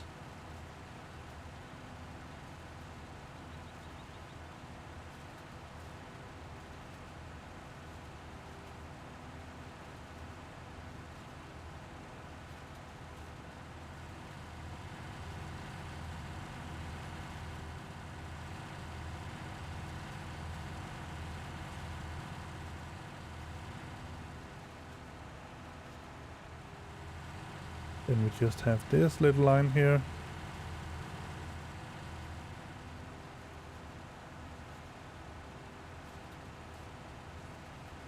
And then we are more or less done here.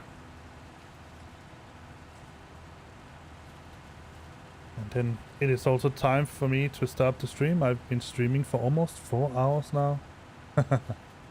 I mean, I like it, so it's not a complaint at all. I'm just surprised sometimes that I actually managed to stream this much.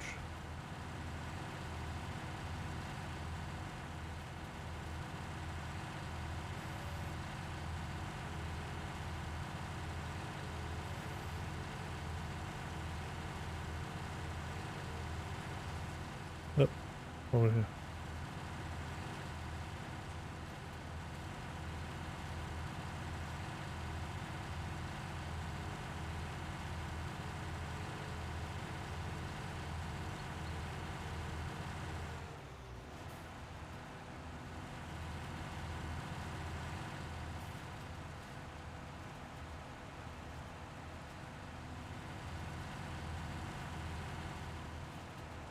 And that little snippet there. The rest I'll just leave. It will dry out eventually and then disappear.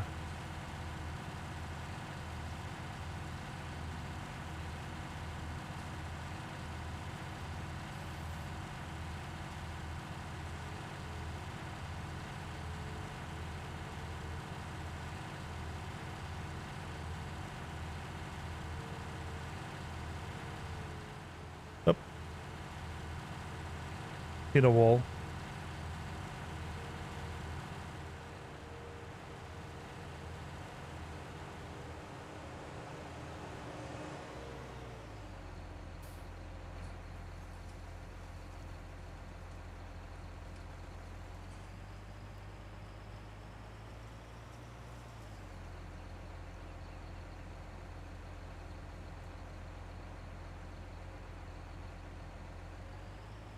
There we go. Went a little bit too far ahead. Alright, I'll just leave it here. Let's try to see how much we actually got inside the... Let's see, what is it? Is it control this? All this? No, it's not all this. It's, what is it? Lift control G. So, the fermenting, so we have the hay dryer here. Let's see. Open overview. So, 66. Yeah, that's a lot, right? 66,666 liters per hour.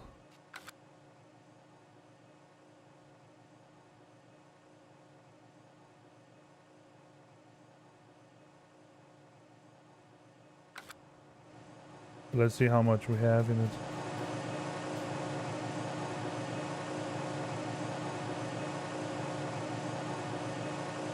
So we have some grass and we have a lot of wood chips.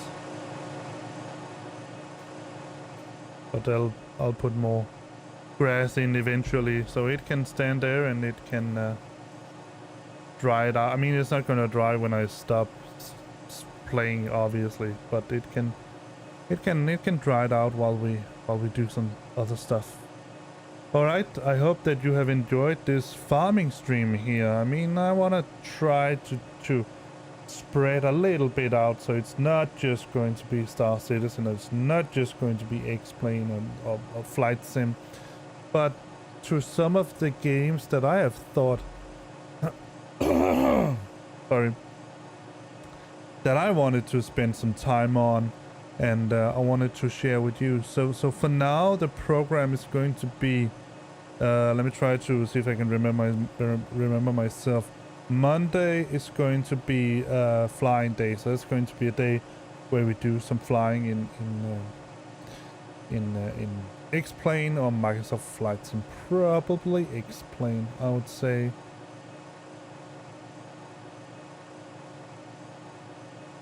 But I haven't really decided on that yet. Tuesday there's not going to be a stream because there's the maid is here to clean our apartment. Wednesday we're going to stream, it's going to be Truck Sim. I think next Wednesday I'm going to stream American Truck Sim again. And again, remember, every time I stream Truck Sim, I will share with you the code, the name and the code, the password for the server.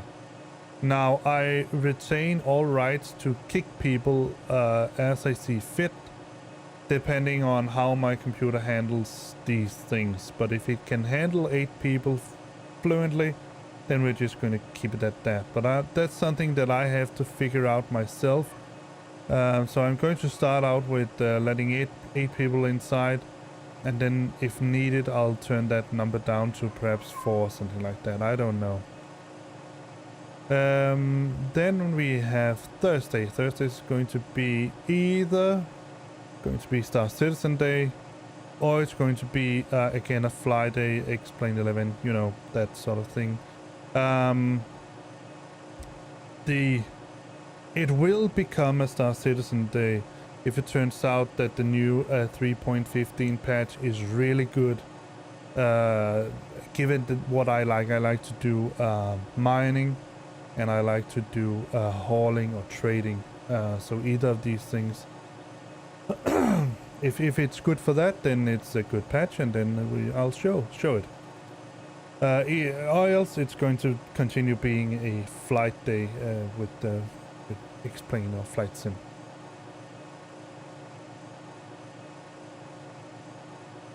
And then finally we're going to end the week Friday, the Friday stream, with some farm sim.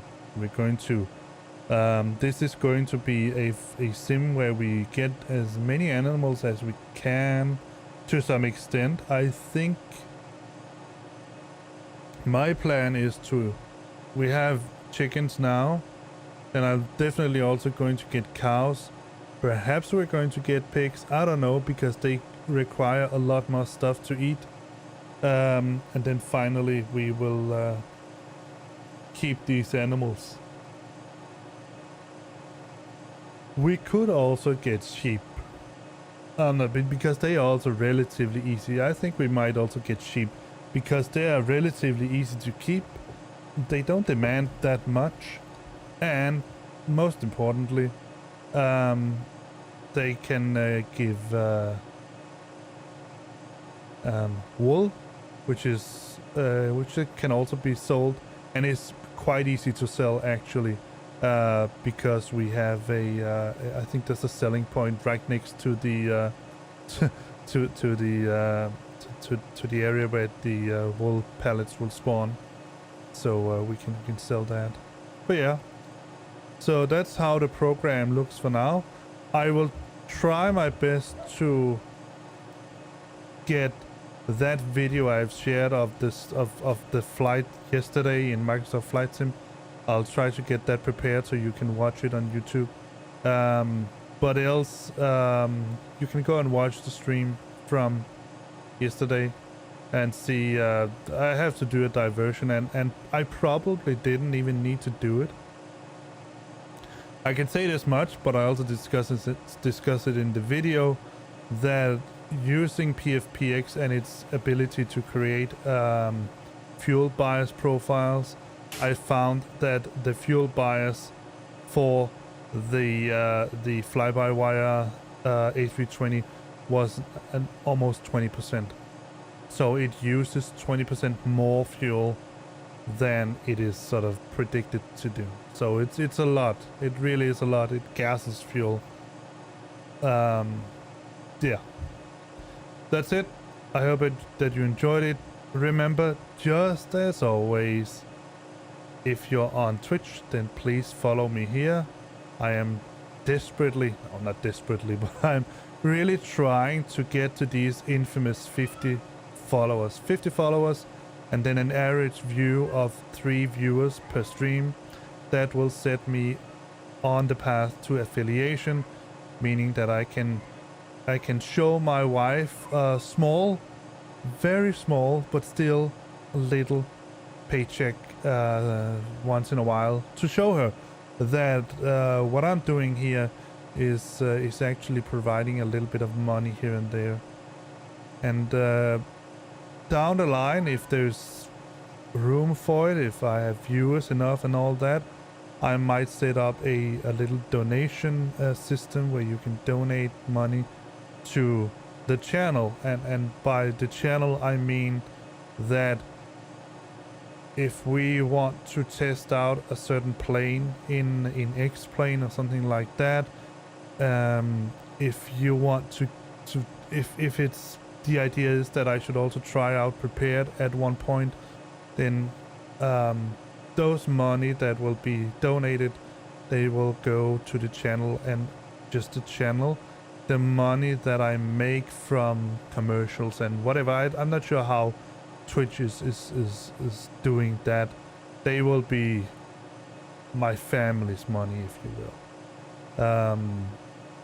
And obviously, I will say I reserve the right to take out some money at some point that has been donated if things go completely haywire here economically. I don't think that it will, because we are already okay economically set, just with my wife working and me taking care of the kids and streaming. But down the line, she would like for me to be able to show that this can actually bring a little income. So that's my sort of immediate goal. I don't have immediate thoughts about having to live of this, being it's well, it will be my only source of income, but I'm not expecting to get an income that is high enough that I would be able to live of streaming. I do this because I like it, because I find it to be nice. The thing I like most about streaming is to engage with you guys, to have a conversation about whatever. But usually it's the games. Sorry. I do have one thing that I would like to sort of round this stream off by. Those of you that have access to the Discord will know that I had a conversation with someone a couple of days ago about Euro Truck Sim. And he told me that he had gotten a version that was, quote, not paid. And I thought it was the demo, and I said you can probably not play online multiplayer on the demo. But it's not. He said it's not the demo. It's an unpaid version. All right. I thought, well, it could be something that was gifted. It turns out then that it was a version that he downloaded from a torrent. In other words, a pirated version, probably. I don't know, but that would be my guess. So I actually think that I need to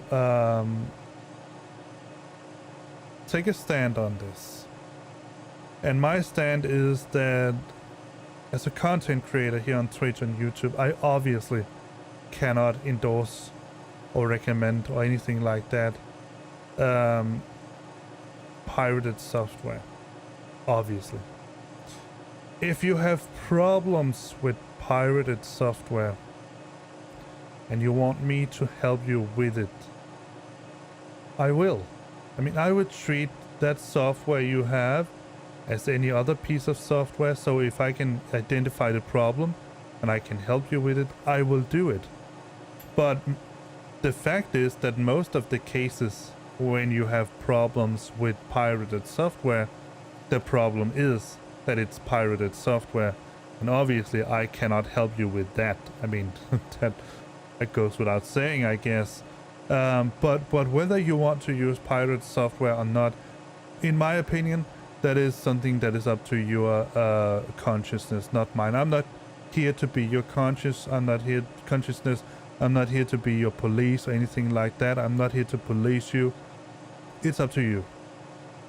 I have an opinion about pirated software that is split, actually.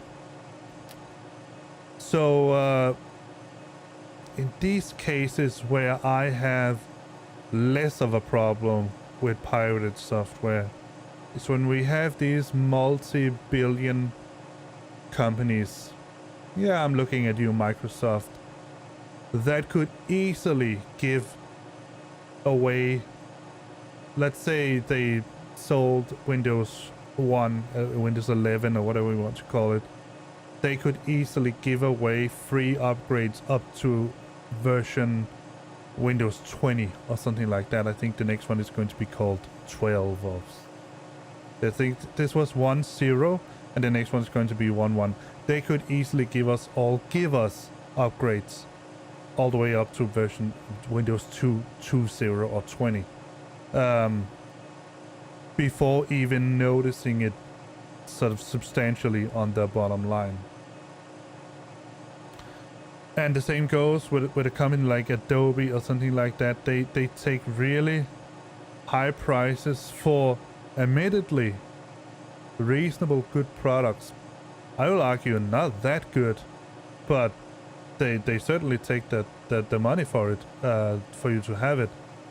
And those are the cases when we have these companies that have so many money and they still charge you considerably for their software. I don't have that big of a problem with people pirating that software. Again, I cannot endorse it. I cannot recommend it. I will not help you pirate software. I will help you if you have pirated software that you have problems with, but I will not help you get pirated software. I neither can or will. My basic philosophy is that is where I think that software pirates have sort of an logical issue here. If you like a program, a piece of software, if you think it's worth the money, if you think it's worth getting, then pay for it. If you think that the program is worth the money, you want it, but you don't want to pay for it, then you have a problem, in my opinion. I know that there are people out there that would need such a program and then for various reasons don't have the money and can't buy it. I can understand that. But in sort of my sort of basic philosophy is that when it comes to games, because we can talk about something like Photoshop or Premiere and all that, and also I have let me give you an example of a company strategy that's not a game developer, but a company strategy that I will support financially by buying their products at any time. And that is the philosophy that Black Magic Design has. So Black Magic Design are the people behind an editing software called DaVinci Resolve. Now, their philosophy is that they will give you for free, not a demo, not a piece of software that you can try out for a certain amount of days and then it stop working or anything like that.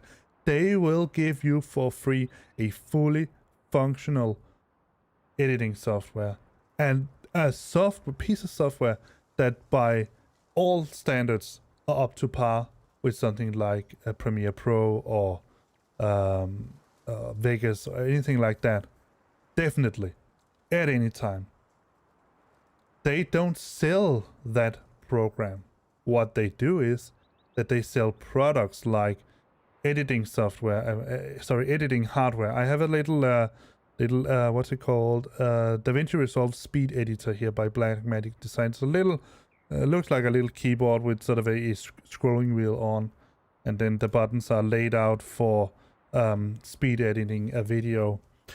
It was not cheap, I will say that. It was, I think it would be somewhere around 600 euros, something like that. I don't know. I can sort of, find a conversion table somewhere because I know what it cost me in Danish money. Let's see, DKK, no, not Swedish money. DKK to euro. There. Let's see. It's 0. So let's say it's about 1200. So oh wow, all right. It's about 161 euros, not 600 euros. Sorry. So it's about I think it was about 1400. Or maybe it was 2400. I can't remember. I think it's somewhere between 100 and 300 euros, something like that. But that's the price for it. That little speed editor. With that speed editor, you get the access to the full version of DaVinci Resolve. And when I say the full version, it's not that there's missing functionality in the free version of DaVinci Resolve. It's more that you get a little extra in the by getting the full version. And by that I mean, well, obviously you could say there's missing functionality, because if there's differences, then there's some functionality in one part of the program that you don't get in the other. But what I mean is, if you take something like the free version of let me see what's it called, Avid's software to edit audio. I can't remember the name. But they have a free version. The Logic Pro is the Apple. Doesn't matter. They have a free version of that. And I can't even remember the name of what it's called. It's something like First. Let me look it up, because I need to. It annoys me that I cannot remember that name.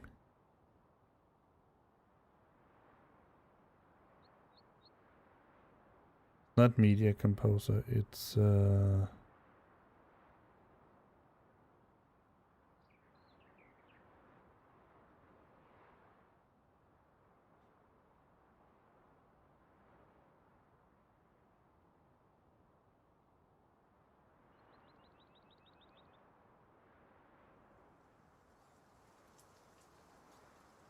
Pro Tools. That was the name. So it's called Pro Tools First. You can buy Pro Tools for, let me see, about 4,000 Danish kroner. That would be about the 600. Never mind. You can get Pro Tools first, and what that means is that there is needed functionality, meaning that there is missing functionality in Pro Tools first that will make you unable to do certain things. Like there is a limit, you cannot use third-party, pretty sure it's in Pro Tools, you cannot use third-party plugins for once. There's a limit to how many tracks you can have at once. There's a limit to how many projects you can have active at once. In DaVinci Resolve, there's nothing like that. You can have as many tracks as you want in your video. You can have as many projects as you want. The thing is that what is missing is something like hardware acceleration for playback, and then there's some extra features like I think it's noise reduction and something like that is not in the free version. But the free version is a completely fully functional program. That is a company strategy that I will endorse and I will support financially with money I'll pay for at any time, any given time. Then there's games. And with games, I have it like, I see it like this. If I pay a game developer for a product that he has made, then I am giving him money to make it worthwhile his time or her time, but also giving him or her money that makes that person able to develop the game further. So by paying for a game, I am helping it getting further developed. That goes most of the time for relatively small companies. Microsoft Flight Sim, I don't think that they would care crap about me paying for the product from a development point of view. But if I pay for something like X-Plane, which I believe is a relatively small team that is behind it, as far as I know, the only one that sort of has a name on it is a guy called Austin. That's a relatively small company. If they receive a paycheck from me buying X-Plane, they will feel it, and they can see, all right, there's a guy that wants to support us. Let's keep developing this program, which they're doing. The same goes for something like SDS, the guys behind Euro Truck Simulator and American Truck Simulator. It's the same thing. There's a relatively small company, a relatively small team, and all of these small teams that are developing games like this, I will happily support them financially, because that means that I will in the end get a better product out in the end. So my philosophy is, if you enjoy playing a game, then pay for it. For the reasons mentioned, that is sort of more a moral stand. But also, I will admit, I have been gifted by others my fair share of pirated software.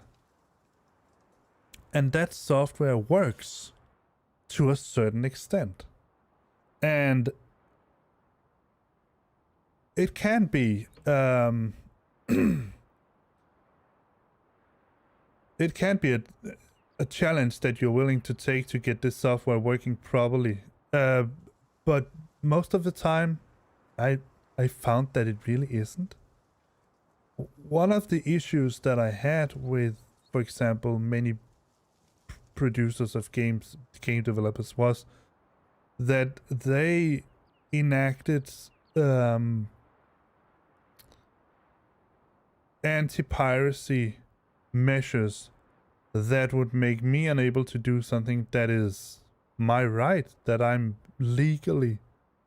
have a legal right to do. For example, if you buy a game on a CD or a DVD, you have a legal right to make, at least here in Europe where I live, you have a legal right to make as many copies of that DVD or that CD as you will, as long as it's for your own usage. So for example, if you're worried that for example, you could do it like this. You buy a game and you want to make sure that that game is functional for a good amount of time. So you take that DVD and the first thing, or CD, and the first thing you do is you make a copy of it. So you then put away the original and then you use the copy. And with that copy, because usually burnt CDs, they don't work that for that long, then you take that copy and then you throw it out and then you make another copy and you use that instead. That is your legal right. But with all of these anti-piracy, anti-copy measures that they put in, they made it very hard to do something that is my legal right. So that annoyed me, and that is why I was sort of laxed about the prospect of pirated software. It's just, well, I don't want to support you doing that, preventing me from doing something that I have a legal right to do. But then Valve came along and created the Steam account that made it, for the most part, it made it that you don't need to make copies of your DVDs. If you have them, you probably will, but the point is you don't need the DVDs because you can download the games online. And that was something I thought, all right, then I don't mind that you have all kinds of different anti-piracy stuff going on, because no matter where I am, no matter what my computer is, I can download that game again and I can play it. And I can get another computer in another place and I can download it to there and I can play it on that computer. So that's sort of my whole take on this. The point is here, what I'm trying to make is, if you like a game, if you like a piece of software enough that you're willing to go through all the hoops and problems, and also the danger of getting viruses or hacking software and all that, if you're willing to go through all of that to get that piece of software, then it must also be worth the money you pay for it. Otherwise, find something else. Like, for instance, instead of go pirating something like Premiere Pro that will give you a non-functional program that will do all kind of crazy shit because it has all these measures inside, download DaVinci Resolve for free. Spend a week or two trying to get used to that new layout, and then I promise you'll have an editing software that is way better than what you would get from a legal version of Premiere Pro. And likewise, for instance, if you think that the price for Avid Pro Tools is too high, download Reaper instead. Buy Reaper. You can test it out freely as much as you like, legally. But they just expect you to be a good person and pay for it. That's it. You'll get an annoying message saying this is a test version or whatever. But the functionality, all the functionality is there. So that's my take. If you like something, if you like a game, if you like a piece of software, pay for it. Especially if it's from a relatively small developer, because the big houses, Bethesda, Microsoft, and what's it, the guy, Blizzard, they are so big now that, and EA, obviously, Electronic Arts, they are so big now. They are so big, multi-billion companies that they don't feel you're paying for their software. But these small developers, especially these indie game developers or small developers like Austin, for Explain, they certainly do.